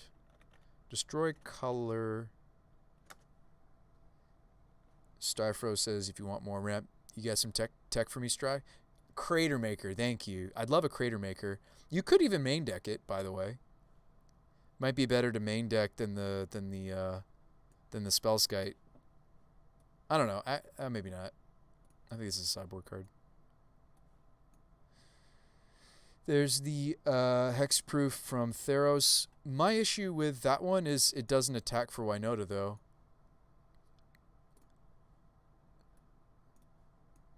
I'm so glad you're still here, though, Strifro. I would love to. I know you're a fellow brewer and streamer. By the way, follow Strifro if you're interested in... You do a little bit of Modern, don't you? I know you're more of a Legacy player. I've seen you dabble in other formats. These were main deck. Give him a follow if you're looking for another Magic content creator that has got some quality stuff. You're usually playing wonderful, like, 4-color piles. And actually, you would be the perfect person to maybe help me balance my mana base, right? This greedy pile. No, long guy. No From. Oh, you're not Strifro. You're Stryfoam Dingo. Wait, but you know Strifro. Oh, the wrong guy. I thought you were a fellow streamer. I mean, you still might be one. Sorry. I mean, we could put both Ravelers in the board. Game 1, oftentimes I'm just beating those decks with just mediocre beats on the back of like Pyromancer and Ranger. So maybe the fairies could both be in the board, and then we get to main deck something. Could be Crater Maker. This build of the deck does just straight up lose. I do straight up lose to... Well, not straight up. I can Apparition and Ensnaring Bridge, but if they get a second Ensnaring Bridge, it's just like, alright. This could prevent that. This card seems pretty flexible. But you don't like to stream? There's always a Boreal Grazer. I tried a Boreal Grazer. We weren't running enough lands for it to be a consistent ramp. And then it wasn't subsequent ramp. It has some of the same issues that Gilded Goose does, right? Gilded Goose, while it is resilient to a lot of the pinging stuff in the format, I mean, another solution is just run more dorks. Like, that is one solution, right? I could run more lands and play Grazers. Grazers do attack. I mean, that's something we tried. I tried that build, but maybe I just didn't give it enough. Boreals are pretty resilient. I mean, yeah, they're still boltable, but it's like nobody bolts Grazer. It's like you kind of get away with it. I was only playing a 3-of, though. I was not playing the playset because they were a horrendous top deck, whereas Gilded Goose is still playable. So, yeah, we started... When I played the Grazer, I was playing 23rd land, and then that's where you can, like, maybe consider... I still think Cavern's so greedy. Because I'm not purely a humans build, right? We have other stuff. But that would give me room for, like, the second Razor Verge Thicket or what have you. Maybe even another Filter. Maybe another Fetch. Now, I'd probably play another... Gosh, this Breeding Pool's so greedy, but I think we have to run it. Yeah. We tried a build that wasn't a Birds build, that was trying Grazers, but I still feel like... Okay. Something else to think about. There are other ways we can ramp. I know we have tons of 3s, and it's very tempting to ramp on 2. There are other ways we can ramp that... what were we going to play? Coiling? Coiling's very greedy, by the way. That's probably the greediest way we could go. But one of the cool things about coiling... One of the many cool things about coiling... Although this is more of like a build that's going to be playing Yorion. Yorion builds would play the Coiling Oracle. It also works with Gilded because you get another free food token. But we could try this. Like, we could literally say, all right, metagame. Which again makes me not want to play Bomat. That slot was originally an Ornithopter. But no, that's a tutor target. I think that's fine. Bomat's a tutor target. We're not going to consistently have it. We side it out against Prowess. What about Utopia Sprawl? Yeah, you could We could play Sprawl. I mean, are there other just like dorks that are out there that we're just not thinking of? I mean, there's Deathrite Shaman, but it's banned. Like, there's got to be other like... Wasn't there like a Noble Hierarch that was like a Renown? Wasn't there like a Renown Noble Hierarch that was just bad? People just thought it was bad. I mean, it is bad, but I thought it was like 2 toughness. Nope. Never mind. There's got to be like a mana dork out there that you can play turn 1 that isn't easily darted or gut shot besides Goose. Maybe I'm just nuts. Oh, another way that we could ramp is wait, there is. Wait, where's the tap another creature? And I don't think it's a defender, is it? I'm trying to remember the name of this card. Cryptolic. I'm not remembering the name of this card. Something. We don't want to play Sprawl necessarily. Like, Cryptolith, right? But what's the creature that looks like this? Creatures you control have tap, add. It's the creature version of this. Wasn't it a not a 1 toughness creature? I think it is a defender though.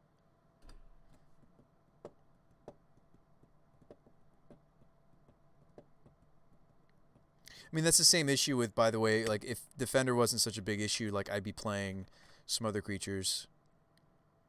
And Coiling Oracle isn't guaranteed ramp either. I mean, there's that 2-drop Hexproof we considered. What is the name of that card? It's a Dryad, I want to say, or plant. It's either a Dryad or it's a plant. I think it's a plant. Nope, Loam Dryad. Are you 2 toughness? You are. Oh, we did it. I think I actually found the card I want to play. I mean, not maybe 4, but why did we not give this a playtest yet?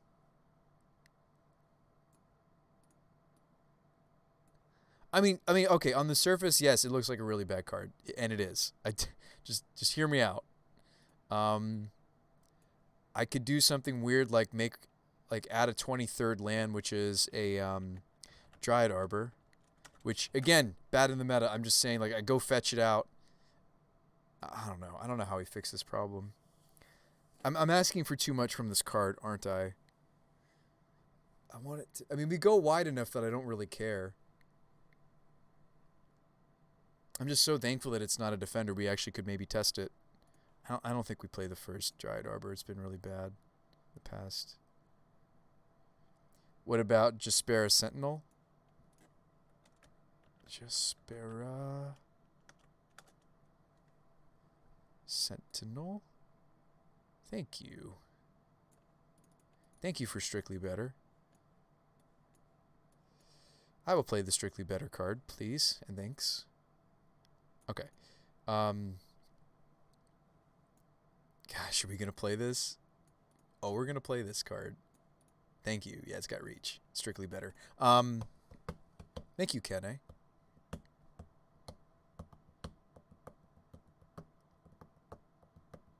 It's too bad that it's not flying like Goose, but it's okay. And it's like, okay, Bruce By, you can do all these little things to try to make, like, the prowess matchup better, but now you've just made your colors better? No, worse. These were Birds of Paradise. Much worse, but I just don't know. I mean, this is such a fun deck for me to wrap my mind around because there really is so many many, many, many wrong ways to build it, and I'm sure we're doing plenty of them. Copper, copper, razor, razor. Let's just play 2 razor verge. We've wanted more fast lands. I think this deck really is okay with the 23rd land. Like, we've played quite a bit of 22. There's just been games I just don't get there.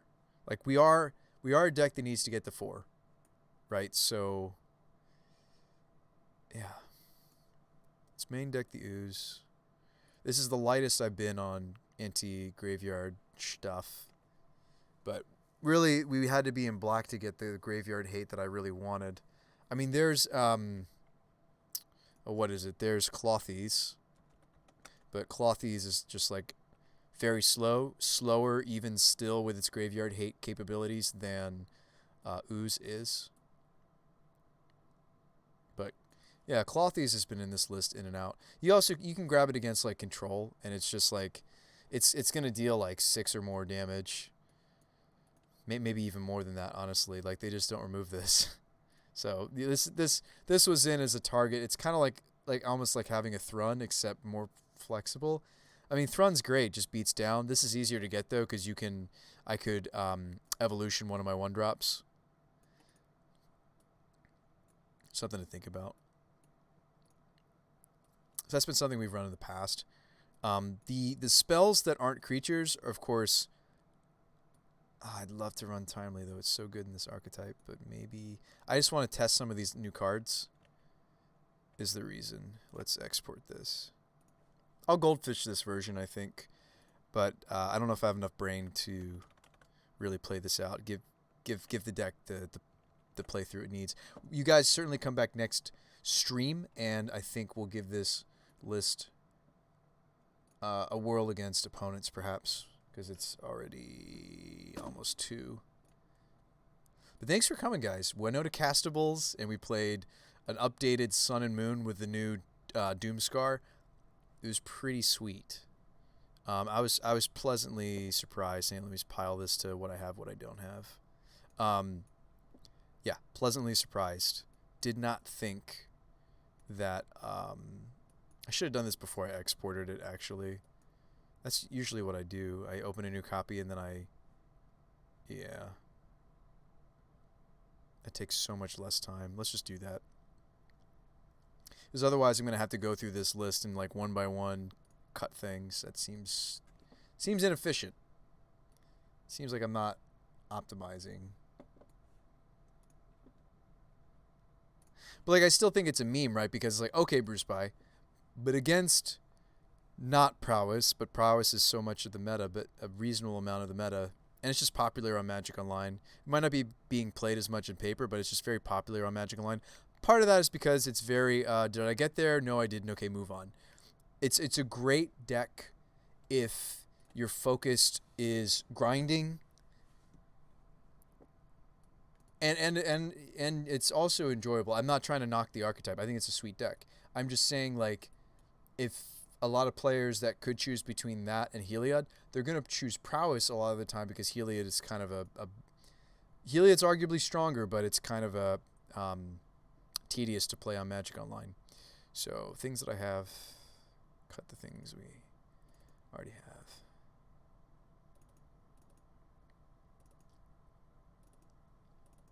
So what I'm doing is I'm just building a list of what we actually need. I need 2 Nest Invaders. Cut those. Need everything here. Need all these. Already have these because they're memes and they're cheap. Sideboard. Have those. Need these. Alright, and then I export this version. Save. Deck editor. By the way, Card Hoarder, I know there's some other rental services out there. Card Hoarder is one of the better ones in my opinion, but I'm biased because it's the software I use. Oh, look, it's loaded and it's the art I want. Sweet, add to cart. Oh, look at that. Look how easy that was, guys. Easy. And then I go back to the, oh no, it's buried in my W's. That's pretty easy to find, actually. It's like at the bottom. Version 6. Oh, please tell me you're still saved. Winota Castables. There we go. And we've had some other variations. Like there's also, we've done like a Colossus. This is like 5-color. Colossus, use Aura Touched Mage. Enters the battlefield, search your library for an aura that could enchant it. If Aura Touched Mage is still on the battlefield, put that aura card onto the battlefield attached to it. What's nice though is Winota gives this something really important. You're like, well, Bruce, they just bolt it. But, well, they can't. So Winota says, whenever a non-human creature you control attacks, look at the top 5, blah, blah, blah, put a human card, or deliveries here. It gains indestructible. It has indestructible even before the Colossification is on it, right? So this was a cool build. I felt like I still kind of prefer the Castables version because we're just getting there off of the strength of just me grabbing a bunch of humans and giving them double strike and antheming and just bam. There's a lot that I like about not playing 7-mana enchantments and 6-mana 3/3s. So I actually really like this version, and I'm not going to sit here and preach as if this is better than the Angrass Marauders builds, perhaps. But there are some things about this build that I like more. I have more space for things that I can actually pay mana for and afford and play. And I just feel like this list has a lot more play to it. I have less Oops I Wons, but not by as much as you might think.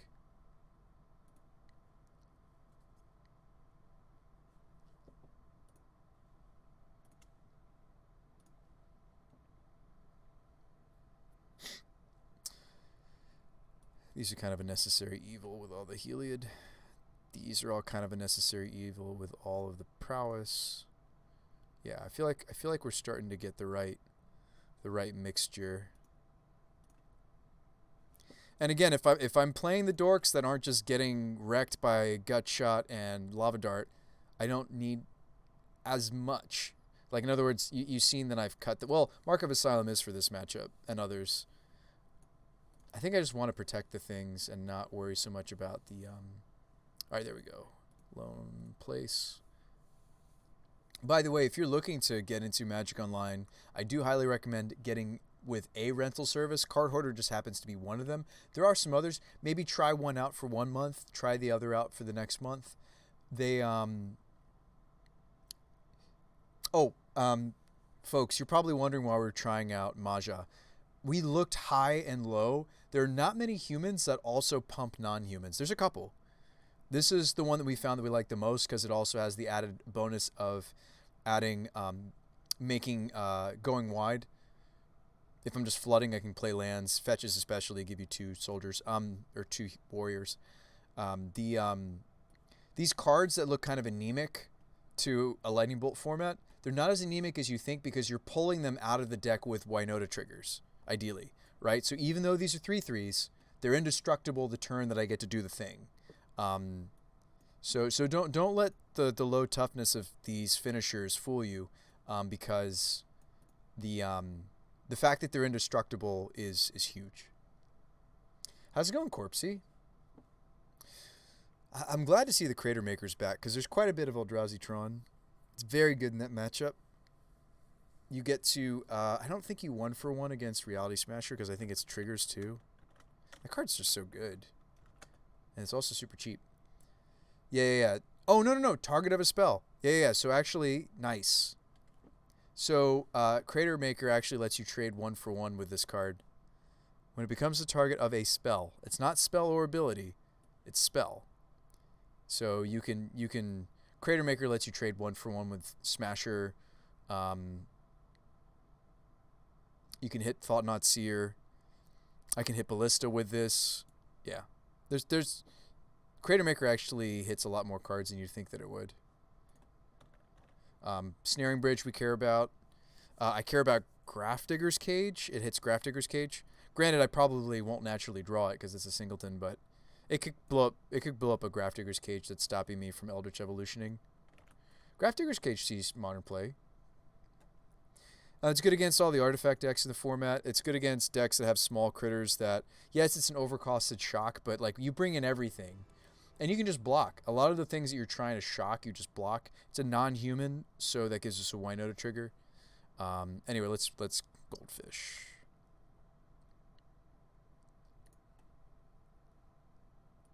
If If you want a goldfish on Moto, you go to create match, set the number of players to 1. You can even set it to no watchers if you're like, ooh, I don't want people to see my super secret tech. I don't really mind. Has it? Yes, it has Corpsey. Let me show you, but not with this hand. Mulligan. Oof. This is such a slow hand. This is where you kind of wish you had the Dryad Arbor. Let's look at a 5. This is also bad. I just like mulliganing to oblivion. Well, this just... There was a point where I was supposed to stop mulliganing. I think it was at the 5. The 5, it was... What was it, like... Two Rangers, 2... Like, it's funny when you see that and you're just like, Alright. Let's look at a 6.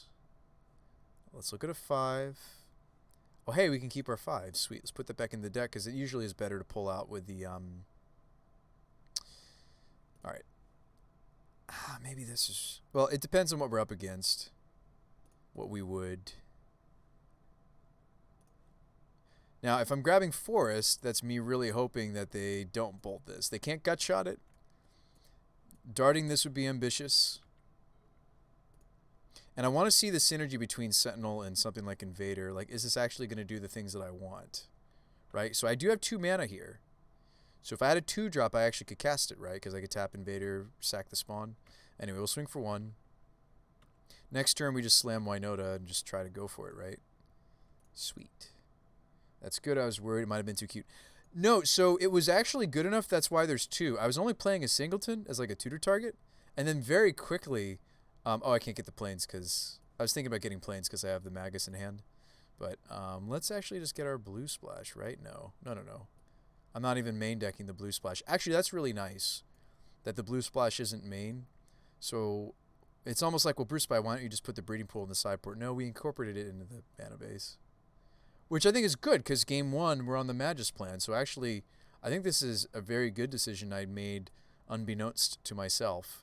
Is that the all 4 of our blue cards that we were super greedily running are in our sideboard. So, I mean, I have Pyromancer in my hand. Maybe I'm supposed to go Stomping Ground. All right. So, I'd rather give up the spawn, I think. Let's just go white, red, then tap. Like, I don't want to tap down. See, that's the problem with Sentinel, isn't it? What we just saw. Anyway. Attack, 2 trigs. This is turn 3. There's a Pyromancer. So it's irrelevant. We're dumping the Magus anyway. Oh, whiff. I drew... Oh, sometimes you betray me, Pyroman. Now, something that's interesting to look at, every time I whiff, I always want to go back and make sure that the current iteration of the build is the right split, is a better split than it's been. So, things that are both Ranger, so Ranger and Seasoned are both human and non-human. Arguably, Eldritch can be either find us a human or a non-human, but I feel like oftentimes it's just finding the Winota. So things that are humans that are hits, and it's okay for Winota to find herself. She essentially just gives her haste and indestructibility when you do that. So yes, so we are running quite a few fewer humans, but I'm still running 18. That's still a lot higher than previous versions, and it's good to look at the numbers when I whiff. It is. It's good to look at it. Good to realize that I think we're in a better spot. And 23 lands might frankly be too many. But anyway, so I'm going to say no. So we hit for 5. And they're dead here. Oh, that's awkward to draw that then. Can't play the Masha. I can't even play the Ranger. Probably shouldn't do that either. But then it lets that be untapped. Anyway, swing and we'll find the double striker at this point, surely. We do. Could consider the Pyroman, but let's get the first blade. Another Winota just to pull it out of the deck. I tend to do that. I'll take the other one. Ranger or Seasoned doesn't really matter here. Another Ranger. And you would just get whatever. You would get like Walker here maybe. I don't know, maybe. Oh, Bomac has haste. But they're very dead here. And this is quite a bit of damage. This is turn 4. Now, That's turn 4 against me playing like Tron. Something that's like complete. This is me. This is me on the play against Tron that didn't natural it, right? Like, so that's the thing is like I really wanted to do a lot more with my turn 3, and they need to have like Ugin. Well, they can't have Ugin on turn 3. I don't know. I don't know what they're gonna do. Can they? They can't play O Stone and also pop it on 7. I actually think this draw would have beat Tron on the draw because they tend to just like against the 2 ships passing in the night. I do feel like that's the better way to build Winota is the 2 ships. You know, like we're just it's a linear deck. Yes, we've got some toolbox, which is fun for me because I love toolboxes. But it's a oh man, that filter coming up to ruin us. It's like you think that 23 lands is too many, and then you have draws like this. If they're a permissive deck, we keep Ranger. Otherwise, you probably keep Pyroman. And we don't need the breeding pool. It's game 1. Goose is loose. We draw a Magus. We probably play Pyroman here.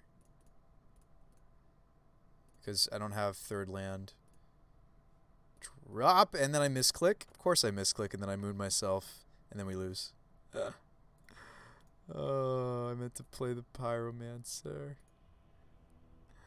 See, I told you I'm tired. I'm very glad that we're just goldfishing and seeing what turn we're killing on because I am too. I'm not all here as you can see, folks. But that's what hang on. That's actually a good question.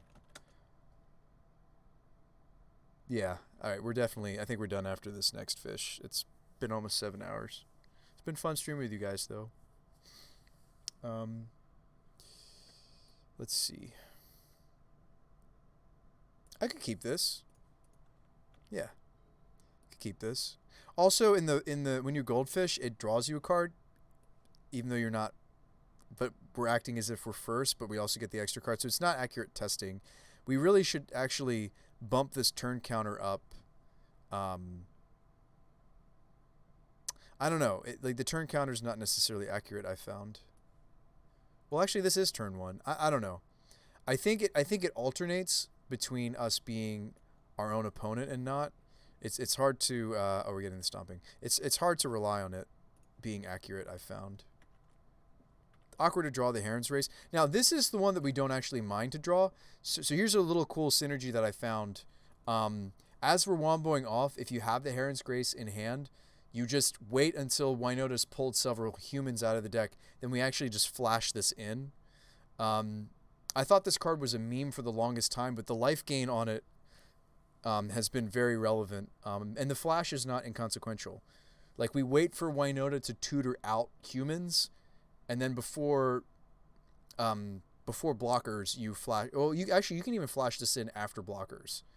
So you let your opponent pick blocks, and then you flash in the Heron's Grace, and it's just like, what? Who runs this card?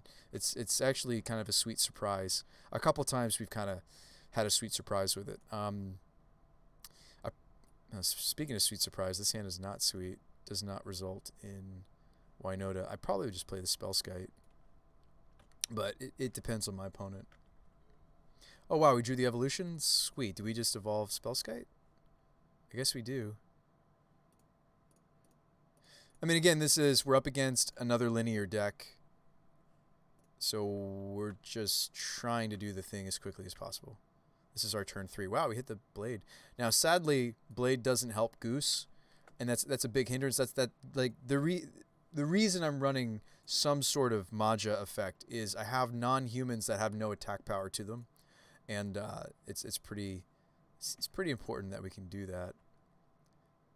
Put them to 12 in theory. Do we need 4 mana? 4 mana gives me... Oh, I can show you the Heron's Grace right here. I mean, I'd rather get the Bomat Courier going, though. Like, Bomat play the Apparition, I think is the better line. Yeah, this Bomat is sweet. You'd be surprised how many times the fact that the Bomat has haste has been relevant for our matches. Even in the last league. Don't target anything. Is that okay? Yep. Attack. 2 triggers this time with double strike. Oh, I meant to stack these properly. There we go. I want to exile last after I've already pulled things out of the deck. Can grab a Ranger Captain. Go get, and I'm going to pull out of the deck the Hangerback. Fresh 6. There's another ranger. And we often use these rangers as silence. If I run out of stuff, you just go get a goose. No biggie. If I run out of the artifact creature, and we're going to run out more quickly now that I'm only playing the 2 of. We had a third thing. It was either I think it was the Thopter or it was the, we wanted to test both Thopter and Courier. Courier was doing Thopter's job just so much better. It's awkward if it exiles like a bullet though, which it will do sometimes. And then we like this dies, but they're dead here. So that's a turn 4 kill, right? Yeah, I made a land drop every time. Yeah, again, since we're a linear deck, I think the 23rd land is justified. I just want to make sure that the deck consistently does the thing. We're really not trying to play fair. We're trying to do our combo. All right, let's see if this hand works. So I feel like I might actually keep it. I'm keeping this on the back of the Gilded Goose. So I have double Ranger, but while we're setting up, unless they're like a permissive deck or a combo deck where the silences are necessary, I tend to want to do Pyromancer, especially since there's no second land here. We should definitely head for Pyromancer. It's Pyromancer Evolution, so let's go Stomping Ground. Just for the moment, ignore the Rangers. Now here's a nice little synergy that I hadn't thought about. I don't want to use the food, but I could use the Sentinel to... oh, shoot. You can't use the ability yet. Never mind. Somebody's like, was I supposed to lead? I was supposed to lead Sentinel. I'm so stupid. Like, if we didn't hit land, it was actually correct for me to lead Sentinel, not Goose. Oh, that's fascinating. I'm learning. This card is interesting. I'm supposed to play this first. I am really dumb, folks. That was sad.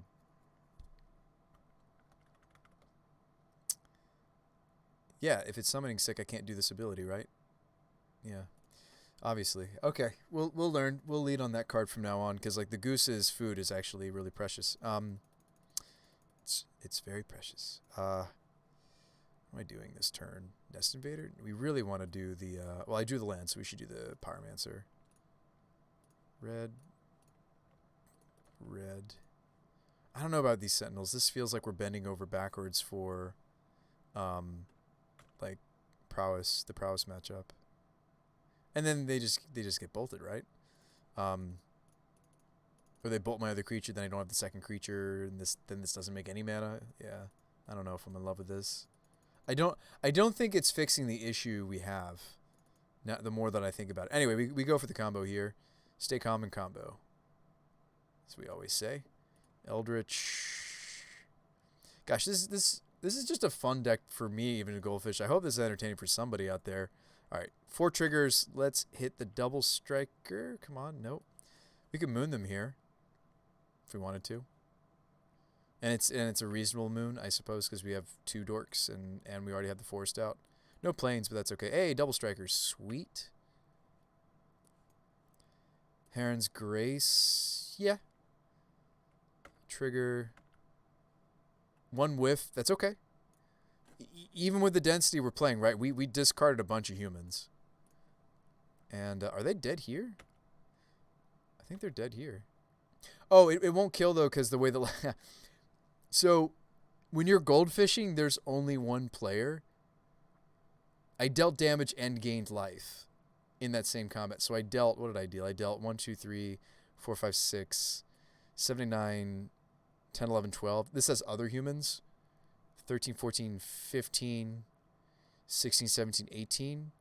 So I dealt 18 lifelink, but then I dealt 1, 2, 3, 4, 5, 6 normal. So that's why we're at 8. We were at 13. I don't know. The math gets really confusing because I'm gaining and losing life all simultaneous like. There's not really anything I can do here to be hasty or anything, or we would just probably like play the land, attack. Now the thing with Heron's Grace is unless I have something like a Teferi, I can't.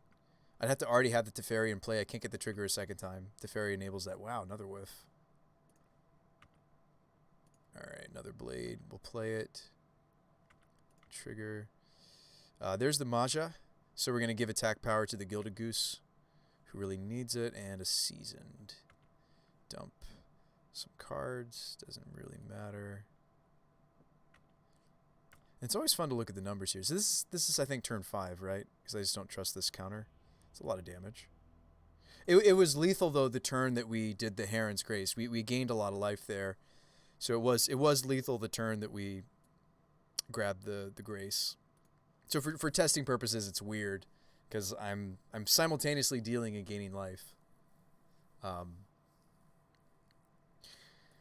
All right, that I said that was my last goldfish. So yeah, give it a try. If you do play some sort of nonsense like playing the Winota engine with Blade Historians instead, by the by, I think maybe even perhaps there's a Death and Taxes variant floating around, which in many cases might be better. You lose some of the speed that the Mana Dorks give the deck, but it it might just be better as a Taxes shell. I've debated that before.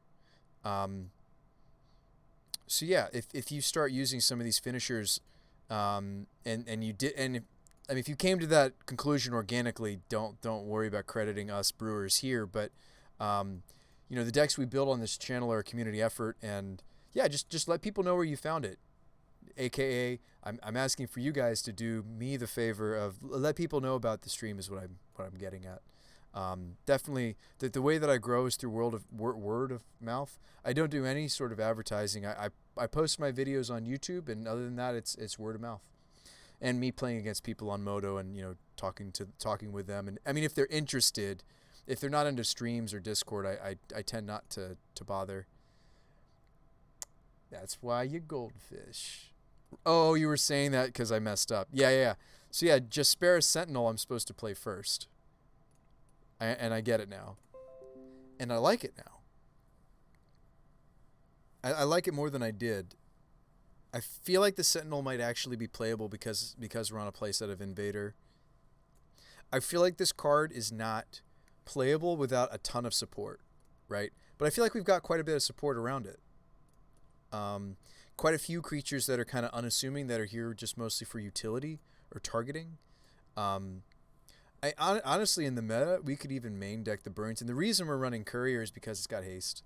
The reason we're playing Walker is because it goes wide instead of like Ballista. If you're wondering why we ended up on some weird choices for the Ranger targets, it's pretty much game one. It's Courier, Walker, Goose. If we wanted to be cutesy and let Ranger ramp us, our 23rd land, instead of being what I added, which was a Razor Verge number 2, I might just cut a fetch. Foothills is the weaker fetch. We could play the first, because I'm pretty sure the deck needs to be at least 22 land. We could play the first Dryad Arbor. I get so criticized for this card because of where the metagame is at. I do like Arbor if we're going to stick to the Rangers. It gives Ranger another relevant target. Oh, my match has started. What? It gives Ranger another relevant target. It gives him a land drop. We need to get to 4 for Hardcast Winota and some of these other pieces. The Dryad Arbor doesn't help with the Blade Historians. I mean, like, the Dryad Arbor forest, I was actually originally on 2 forests. Like, all of these lands, so very awkward with the Historians, right? I'll show you how many lands are awkward with Historian. Okay, just these 3, thankfully. Raugrin has red or white. So these 3 are in part why I'm running the Wooded Bastion, because we need to be able to filter these into the white of the Apparition, the Rangers and everything. We need to be able to filter these into the Historian. I'm going to keep testing out the Deputy of Detention. I mean, like, there's reasons why I like Fiend Hunter. Mostly is because I can pull it out of the deck with Winota, but like, it's nice. I just wish there was a more relevant human, you know? I mean, there's also Reflector Mage to consider over even something like a Fiend Hunter. Reflector Mage is always tempo, whereas Fiend Hunter, if they kill it, it's still a form of tempo. I don't know. All right. I got one more goldfish in me, chat. One more. Oh, there's an opponent. We could play them, right? Nah, my brain's not really here. Kind of on exhaustion mode. That's an easy mulligan. This is no acceleration whatsoever. I might actually go to the 5 here. Okay, we have to keep here. We like to tuck this, and Apparition's quite a bit awkward with the lands that we have here, but I think I might take it over the extra evolution. I might just go get our tri-land here. There's no opponent's turn, so I'm just fetching now, if you're wondering. I don't tend to fetch that way, if you're curious. Right, Ralgren gives me the red. Gives me a white source for Ranger. Oh, nice. We have red for Pyro. We're going to play out the Walker. So the nice thing about Walker here is done. If I don't draw, I hope I draw the third land. We added the extra. Oh, boy. So during their turn, I would not attack. Hold up, bro. We would grow this. This is a sad draw. I should have maybe even mulliganed to 4, right? I mean, like, look at this. We would pass the turn again, grow the Walker. Oh boy. Alright, Nest Invader. Attack. Can't spend the Eldrazi spawn growing the Walker. This is a terrible draw. 3 mana. Could Spyro. I like that people call it Spyro. I actually hadn't been calling it Spyro. I'm going to steal that from you guys as of today. Somebody had mentioned that you can call it Spyro. Okay, if I was playing against a normal opponent, I would pitch these two and try to... I mean, it depends on what they're on. If they're on Disruption or Counter Magic, which most decks in Modern are on one or the two. But if they're a linear deck, I would try to keep the Evolution. We would play the Arbor. It's the greediest thing, but let's do it because we're trying to test this card. The extra trigger is sweet, and it's fetchable off of all my fetches. Let's not be dum-dums and play the Copper Line. This is a land. Let's not be dum-dums. Don't do that. I still have to tap it for mana, though, so... Yep, we don't really get to see it be... Oh, no. Whoa. Eldritch. Way better. And players don't tend to kill young Pyromancer. Oops, I tapped for the wrong colors. Filter me. Filter is relevant here. Green. Pyro. Grab Winota. Swing for a bunch. This is turn 6.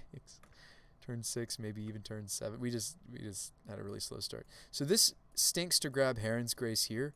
I don't think I'm supposed to. We also already know that this is the last chance to grab Historian. So I'm going to grab it. It's the more important piece. Unless we need the life boost. Okay, Winota gives herself haste, basically, and indestructible. I'll take it. There's one whiff. Here we can take Magus of the Moon. It would moon us too. If I grab... Like, whether you grab Ranger Captain or Seasoned Pyro, you're giving yourself... Because if I grab Ranger Captain, I'm going to go grab... I don't really want to shuffle the deck right now because we just bottomed a bunch of bunk. So let's actually go Seasoned for those reasons. That is a drawback, rather, if you what have you. Doesn't matter which one I keep. They're dead. Cool. And, like, I feel like... So you're like, okay, Bruce Spy, I see what you're doing. This is neat. I really don't think the Angrath's Marauders are actually necessary. I've played several leagues where we 3-2'd or better, where I haven't been playing the Angrath's Marauders. If you look on MTG Goldfish, by and large, right? And I do go there. I do use them as a resource. I don't just brew... sometimes I like to brew completely from scratch, but sometimes it's nice to be like, all right, what's something other people are trying? Can I do it better, right? Can I innovate on this?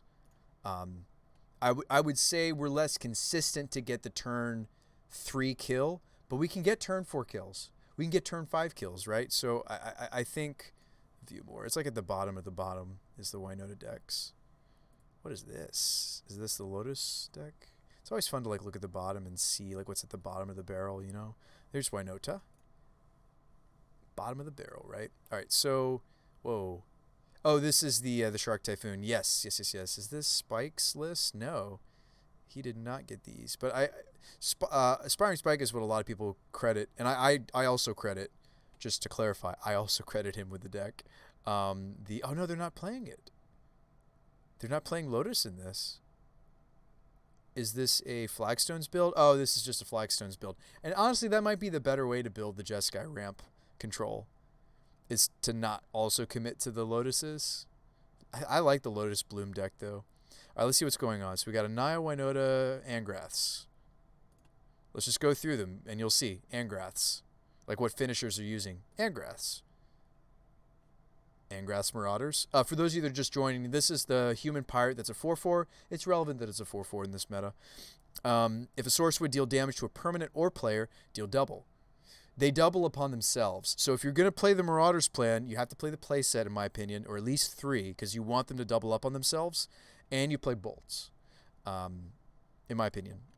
And this deck is also just like us, trying to Magus them. I know it's greedy for me to still have Magus of the Moon. Here's a Boros build. This might be a... So this is a non-Yorian Taxes build of the deck. I also like this build too. Now, this finisher I'm into. I really actually like Geist Honored significantly. Oh, wait, we're playing a Redain? Spicy. I really, really like the Geist Honored Monk finisher because the monks themselves get huge. This is castable. It's still 5 mana, though, but this is castable. The Vigilance doesn't matter because Winota makes them tapped, but so much. It matters on later turns. But this is like a Voice of Resurgence token stapled to half a Lingering Souls. Yeah, that's why you goldfish. Yeah. I'm going to steal that. Yeah, go for it. Oh, Spyro? Yeah. And this is also should be a Spyro list. But this is sweet. I really, really like that this player is... And also partly, they're not playing burn spells. So I think they realized... Maybe they didn't realize, but Horchata in a bag maybe realized that, yeah, like, this build... A lot better with bolts, right? Because if you only hit 1 Marauders, you might still get them off of just a bolt, right? This is probably Marauders. Yep. Oh, this is both. I think this might be too much. Oh, this is a 1 and 2. Yeah, I feel like this might be too much. I'm not saying the reason that they won 2 is specifically because they committed a lot of their deck to this. Now, this is them saying, oh, there's only 1 Pyro. There's a lot of things I don't agree with that list now that I look more closely at it. Only 1 Pyro. Still disagreeing. I mean, not dissing, disagreeing. Love this build. This is much more of a Taxes build. I like this. I would totally play a Taxes build of this deck. I'm not committed to 3-color, 4-color nonsense. I'm not convinced. Like, we become a better Magus of the Moon deck. Ooh, they should be main decking a Moon. Oh, one of the reasons why the Taxes build is worse though is you don't have the tutors. So you're a much less consistent Winota deck, but your other plan is still relevant. You have a Taxes plan, and whereas what's my plan B if I'm not white? I don't have one, right? To the green builds, there isn't really a plan B. I have won some matchups where you beat down. Some of the mid-range decks, some of the control decks, you can actually beat down. Anything else, it's Winota or bust. So you want to play, essentially 8 copies. I'd love to play even more copies than that. We have played, like, I've tried, we still could try the fun of, and I know a lot of you are like, no, Bruce Spy, don't do it. Don't do it, Bruce Spy. For consistency's sake, I don't hate the first Bring to Light. Now, the problem is once you add the Bring to Light, then you automatically want to start adding Valky, but we don't have to anymore because they printed another Planeswalker. So, like, you can do stuff like, hang on, let me open a new copy. The benefit of green is you up the consistency because of the tutors, right? If I can figure out, like, one last card that maybe could be cut, we could try to squeeze in Bring to Light. I don't think I'd bother with Luca. It's a little too adorable. There's cool things you can do with it. You can Bring to Light for this, choose the Luca side, and use the -2 to get a Winota that's out of the graveyard. And then instead of just tutoring for Winota, you end up with... This was Arthur's technology he was suggesting to me. In the end, you end up with... Mila's actually playable, reasonably playable on its own in this deck. It's a non-human. But you would play this as like a spicy Bring to Light target. I think between 1 and 2 Bring to Lights actually could work in the Blue Splash variant. This greedy Blue Splash variant I'm trying. You'd have to cut one of the main deck things like the Spellskite or and then you cut like Mark. I really don't want to cut Mark. I think Mark's really good. Maybe the Clothies. It's just too slow. I think Clothies. We weren't having trouble against control. We're just a pile of threats. Some of the control decks just were having trouble keeping up with us. So maybe that buys you space for Bring to Light. I mean, this is just kind of the cuteness, right? It's kind of fun to think about such things. But, like, what are you doing? You're reducing your consistency, right? I'm reducing the number of non-humans and such, but... I like having more tutors. I really think you could run the Bring to Light and not run this cuteness even, right? You could run the Bring to Light just as the ninth Winota. Oh, thanks for that follow, Hendrik MTG. I really do think that the first Bring to Light is not nutso, because like when we don't draw the combo, the deck doesn't do anything really. Like unless I have the right, like unless I moon them or I have the right, like I hit like a relevant, like hopefully my opponents are playing decks that don't cripple to a singleton apparition, right? Because that's all over the format right now. Just saying. Hope that they don't scoop to that. Yeah, so I think... Yeah, I think we have to play the Arbor if we're going to play something like Sentinel. I keep saying I'm done, and then I'm like, nah, I want to test the Singleton. Now that we're back on the Blue Splash, I want to test the Singleton Bring to Light. Because it's a consistency issue. It's a, can I Winota consistently just every time? So first Bring to Light. No things to cheaty face with it. It's just another tutor, I think, in this build. We've played, when we had a Black Splash, I played a Singleton Valky, and I think I was on 2 Bring to Lights. But I don't think so. And yes, I realize it's an overcosted... Like, neither of our tutors are perfect, right? So we actually could keep this just to test what I wanted to focus on, learning how to do. Let's lead Temple Garden because there's a Ranger in my hand. Actually, I should have led Stomping Grounds because I want to play the Pyromancer. It's too late now. I've committed to the Ranger first, which is fine. But it's probably... I didn't think about how I'm drawing the Pyro. So we actually play our Windswept... Go get Dryad Arbor. Does this actually make... No, this doesn't actually ramp me, does it? It doesn't actually ramp me. This would be during their end step I would get this, but this actually doesn't help us. Oh, fudge. This is just not doing the things. But yes, this would give me the second mana. If I had a 2-drop, this would make us... Yeah, that didn't work like I wanted it to. I should have... Anyway. It's awkward. It doesn't really fix the... It doesn't really fix the issues that we're having with Sentinel, does it? Anyway. Ranger, because that's what we committed to, right? And then this is the spot where I wish I had... I'm not even using the Jasper's mana. I feel like this is not fixing the issues we needed to fix. I feel like we still have to run Bird. It's okay. We're seeing it firsthand by testing it. We still get the bow mat. We're seeing it firsthand by trying it out. I feel like this just doesn't make mana draws that we don't have the Invader. We tested it. Didn't work. Let's go back to the 3 of Birds. Plays our 4 colors better. Like Noble Hierarch just doesn't seem to cut it because A, it's a human instead of a non-human. And let's play 3 Birds again. I think it's a necessary evil I just can't get away from. We could go back to main decking the Spellskite, but all right. Let's just make the concession that if we have a Bird of Paradise draw, it's just that's something we're weak to. So this is land Winota, so red.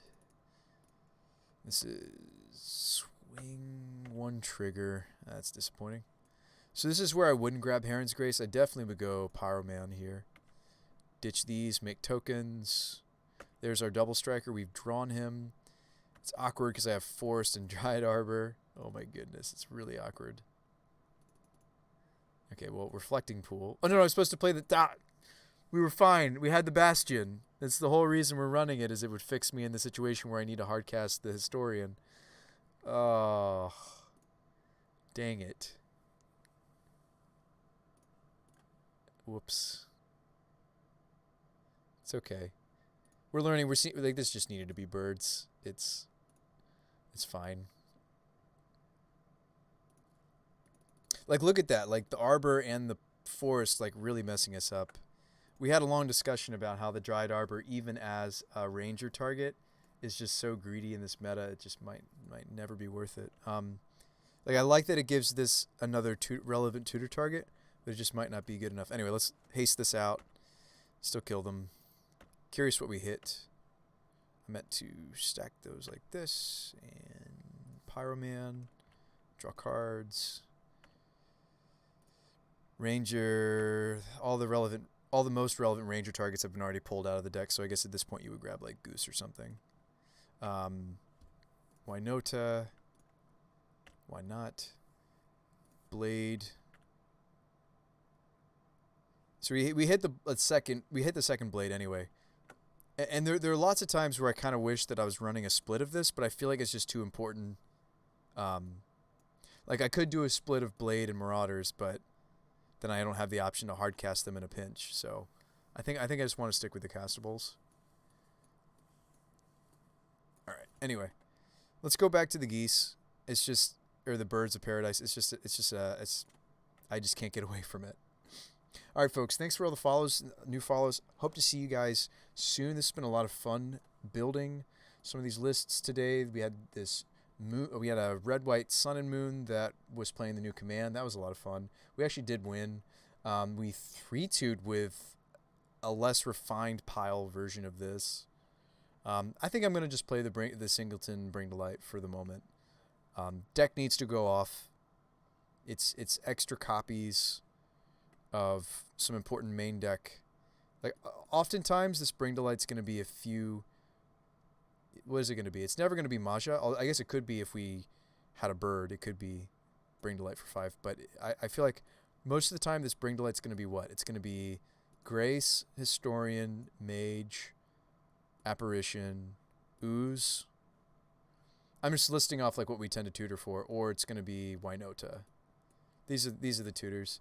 Guess you could justify. Well, not you can't like Bring to Light's not going to get Hangerback. They don't have synergy, but yeah, I could see these 7 being our Bring to Light targets. So that that's the thing though. It's like, okay, is Bring to Light getting me something different than these ever? No. And the Bring to Light, like if I was running more than just a Singleton, it also kind of makes you want to have things like timely reinforcements or whatever. But I think it's fine. Like the deck just really wants to make sure it can find the right pieces. Definitely a toolbox deck. This is a 9th tutor. We've played them in the past. It's the weaker tutor. I mean, it's better to have the evolution because it lets us cheat up on mana to the Winota. It's fine to have Winota herself. It was better when I had like Caverns of Souls, but we've cut it. And then the Bring to Life is just like our just trying to help the redundancy, I think. So maybe that's what we get out of the Blue Splash. 1 or more copies of this. I think 1 we'll try the Singleton. I've tested 2. 2 felt like too many. A lot of the times the Bring to Light was just getting discarded to the the Spyros, and I think that it will still often be. And we're also diluting the deck, right? We're increasing, much like when we main decked the Teferi, we're increasing the number of whiffs. This is a non-human. These are all humans. So yeah, I mean, now this is our split, right? Oh, Dried Arbor is a non-human. So we added to this pile. That's nice to see. These are the boths, and these are the humans. So we're at a 16-8-9 split. And the Ranger Captain of Eos used to be things like Blade Splicer, but we've really liked the utility this gives quite a bit more. It's a better body. And he works out. The Blade Splicers being a measly 1/1 was, I mean, it's not. It's 4 power, and it's on the table for us. But the utility of Ranger is just so important that it's worth being greedy, splashing more deep into the white. The reason we got a 3/2 is the change into Ranger easily, because I was the Ornithopter was something that we were tutoring with for this. I feel like Dried Arbor, while it doesn't fulfill a similar role, Bomat Courier is fulfilling a similar role as what the, I think we were running both Courier and Ornithopter, and we just ended up cutting Thopter. Thopter a little bit more hardy, hard to remove than Bomat. But Bomat's by and large like often something we tutor for. These are the things we were tutoring for most, so that's what we're running. But yeah, Ranger Captain has four relevant targets. Actually, it would depend on the board state whether you got birds or Gilded Goose. Post board, it has one more target. It gets the Burrington. Although in this meta, maybe you really could main deck the Burrington. But we've got quite a few things that are trying to protect the dudes, the creatures. I don't think I'd go as deep as something else you could consider. I don't know if I would go as deep as this, but there's what is it called? Against certain decks, especially Control, this is actually really sweet. Favor of the Mighty fulfills a similar role as Mark of Asylum does. So this is the tribal enchantment for giants. Each creature with the highest CMC has protection from all colors, right? So the cool thing about having something like this in your sideboard is we go, like, CMC wise, we're quite a bit higher than a lot of the metagame. Our top end anyway is, right? So you look at the metagame and it's like, except for like things like Eldrazi-tron, like we go bigger than Heliod Company, right? With 4 drops. We go bigger than Blitz except for Entity. Entity is the issue. We wouldn't get to use it against Blitz. So that's a yes, no. No, they go bigger than us pretty consistently. Also, the pro colors really isn't, like, outside of like Dismember. I don't even see any Dismembers in this build. That's funny. They're just not even bothering anymore. I love it. They're just fully embracing the Karn. That's sweet. Oh, they have a couple spatial contortions they bring in. Okay. Death Shadow. Definitely we go bigger CMC wise. So it's a yes, no, no, yes. Esper Control, certainly. We're gonna have the highest CMC creature on the table like all the time. So it's funny. I'm sitting here saying, oh, like we need to play Mark of Asylum. We need to play Mark of Asylum against the red decks where I want Mark of Asylum to protect us. Like, Mark of Asylum protects like more than just my biggest threat at the same time. If I have threats that are the same size, though, I don't know. They do different things. These do different things. They're trying to fulfill a similar card slot.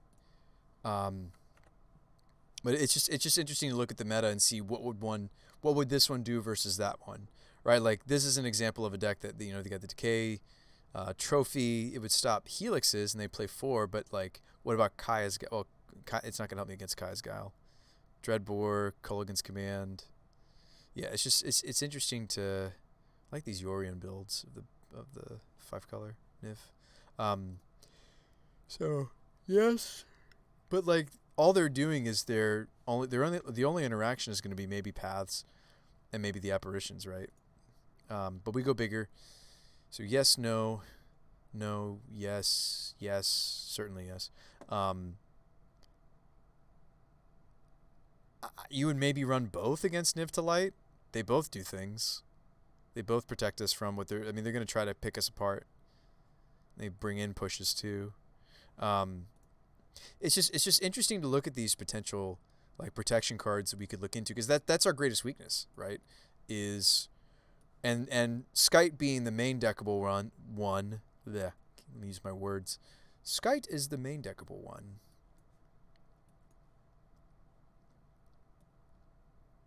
I'm already thinking I don't want the bring again. So that's a 15 right there. We could test both. I'd be interested to test things like this effect and this effect in the meta in a deck like this where I just really need to protect. Teferi also offers some form of protection because he's turning off their instants right when I go to tutor for Winota. He also lets me instant speed the evolution, which is fun. We haven't done that all that much, but it's a cool little synergy it gives the deck. Winota. All right, folks. I feel like I'm totally out of energy here, but this is sweet. I'm liking a lot of what's going on here. If you guys can research and find a different creature we could try than Maja, I'm all ears. By the way, I'd like to get this down CMC wise. I'd rather not have a random 5. I'd rather this was less, Maja does two things that are important to us, but like after the dust clears, like after the turn where it was indestructible, and we pulled it out of the deck, and we maybe didn't kill them, maybe they were interacting with us a lot. The 1/1 white humans are not really that impactful. Really, it's only that great if I have fetches. I would love for us to find. Oh man, am I gonna go on this goose chase again? I'd love to find a human anthem that buffs my 0 power early drops, and I have several, right? I'll show you everything that has no power, because as I've said in the past, double strike is irrelevant if it's attacking for 0, right? So Skite, the birds, the geese, the tokens off of the Nest Invader, they're all zeros. So there's a significant number of 0 power creatures in this wants to be a double strike deck. So now you understand why I'm playing Majas. There is a different human that produces a better Anthem effect, but it's just worse than Maja just on the draw. Not Augusta, it's not actually a human on the front side, it's an orc. Human creatures you control. Actually, that's going to be the text on the card. Let's do creatures you control. I mean, it might just be Geistonder that I want to play instead of the well, that doesn't help me. I want an anthem. I want these 12. And I'm counting the Nest Invader's fine. It's the token that the Nest Invader makes. If we don't use it up in mana, we want to attack with it, get triggers. Oh, that's a fun spirit. I forgot that. This is a cool card. I forgot that they put Ghostly Prison on a. I mean, I'd rather run the human. Well, maybe not. Windborn Muse is interesting. It's always funny when I run into cards and I'm like, did I think about that? Did I think about that card? This is kind of sweet potentially against certain decks. It's a little boltable, but I mean, so many things in my deck are, so it's kind of like they're gonna exhaust those bolts. They do. Subtype. They do eventually exhaust their removal against us. Human. So creatures you control, what? And I want it. I really want it to be 4 or less, but I'll look at the 5s. I'm looking to get the deck to be CMC 5 or less, ideally. Oh, so Gold Knight's 1. So whenever another creature enters the battlefield under your control, creatures you control get +1/+1. This is potentially a super anthem for us because every Nest Invader I play, every season Pyromancer. Even the Rangers, they're putting, if I have multiple Winota triggers and we get this out early enough, the problem was for consistency's sake, like we were pulling them out of I was playing 2, I think. We were pulling them out of the deck and they were, they just weren't doing the thing we needed them to. They weren't getting as many triggers consistently as I thought that they would. When this enters, let's make sure we're looking at modern. I think we're looking at some that are not modern legal. Yeah, that card disappeared. All right.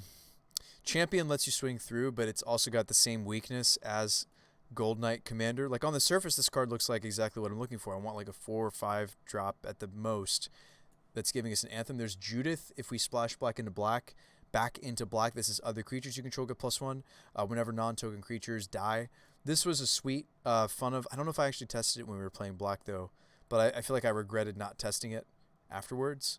Because we do have creatures that die. Like Winota's Legend Rule themselves, we get free pings. The Spyro tokens are dying. We're sacking things to evolution. Judith does a lot of the things that I want out of a human. It's just, unfortunately, black. I'll leave that in the think pile, though. So it could be Maja, could be Judith, if we want to dip into the 5th color. I don't think I could justify running a land that casts her, and therefore I shouldn't be running her, though. No.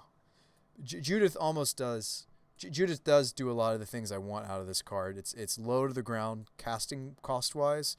It's giving us another something that the deck doesn't normally have. Right? Like, I could tutor for this and then sacrifice, like, a Nest Invader, Eldrazi Scion tokens, ping something relevant. Like this card does do some cool things for us, and as a human. A finisher that I considered for this deck before it was printed, before Blade Historian was printed, was Blade Master. This was giving us double strike for 1 turn, but this is far better. Surrak is haste.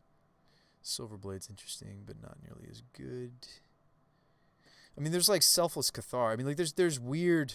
It's too bad you can't do that more than once, though. There's weird humans. There's really some interesting humans out there that do like mass board things. Like there's Riders of Gavany, right? Oh, that just helps me swing through, and we're already trying to do that. This version isn't playing any flying or any evasion. That's another weakness, is I'm not playing any evasion in this build. I'm just trying to smash through, which I think is fine. I think that's justifiable. That's certainly the Angrath Marauders style. However, I will say there are some builds of Winota that run evasion, that just try to fly over or get underneath or do something. Sorry, you're either going over the top or you are trying to like fly over them. Prophet was something I tested. The untap all lands and creatures you control gave me pseudo vigilance, but also let me cast any other creature spells that I had left over. You probably noted. All right, I got to show you how this one tests. It's actually really cool to watch. Over the Maja, I guess. I'll show you maybe at some point. What's cool about Prophet is because you're drawing cards off the season, but we never get to make those cards relevant. Did you notice as I was fishing that they weren't relevant because they didn't have haste? This is a really cool way to give them haste. There are other ways to give haste, which would be the what was it, the 5, there's like a 5-drop that also does some other cool things. It gives creatures haste. I think I'd rather play Prophet if we're looking for a vigilant effect. And this does let me just like cast out the rest of my hand. We've played Pontiff when we were in black. This was an Anthem. I know you're saying, well, wait, Bruce, by this isn't fixing the problem you're worried about. I know. Grace is just here for the life boost, but maybe we don't bother. There's been several matchups where this has saved our butts, but maybe I just don't bother. Neither of these cards are solving the problem I just described we have, which is I have a bunch of creatures that have no attack power in a deck that wants attack power. When we're finishing anyway. So that's another thing that's awkward about the birds and the geese as our 1-drop acceleration is, and you almost would rather have like something like Arbor Elves. But our mana base is way too far gone from an Arbor Elf mana base. This is only samurai creatures we control. Blessed Orator is bad.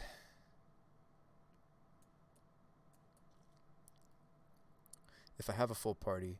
There's also the Changelings. We've played that one Changeling. A lot of people don't agree with me that it's actually really sweet and was actually guaranteeing our kills quite a bit more consistently. Was the it's the 3-drop Changeling. Now, granted, you need to have mana to do it, which is where it might function better with Prophet. It was weak in the meta though because it's a 1/1 unless you can pump it. So that was the reason it was on the weaker side. But the Changeling Lord was actually something we should consider again, perhaps, because like I'm liking Masha. It's certainly helping us like get right over the hump. But I'm just thinking of matchups where I don't see the Historian, you know. Originally, I was running a split of Historian and the Changeling Lord because they both were they were both good enough to end the match on their own in certain cases. What was I playing? It was the Changeling Lord. You still grab this Maja. Oh no, I'm trying to move away from Maja. I'm trying to lower the curve. That's right. That's the whole purpose here. I'm trying to lower the curve. So Prophet doesn't count for that either. Oh, I broke Magic Online.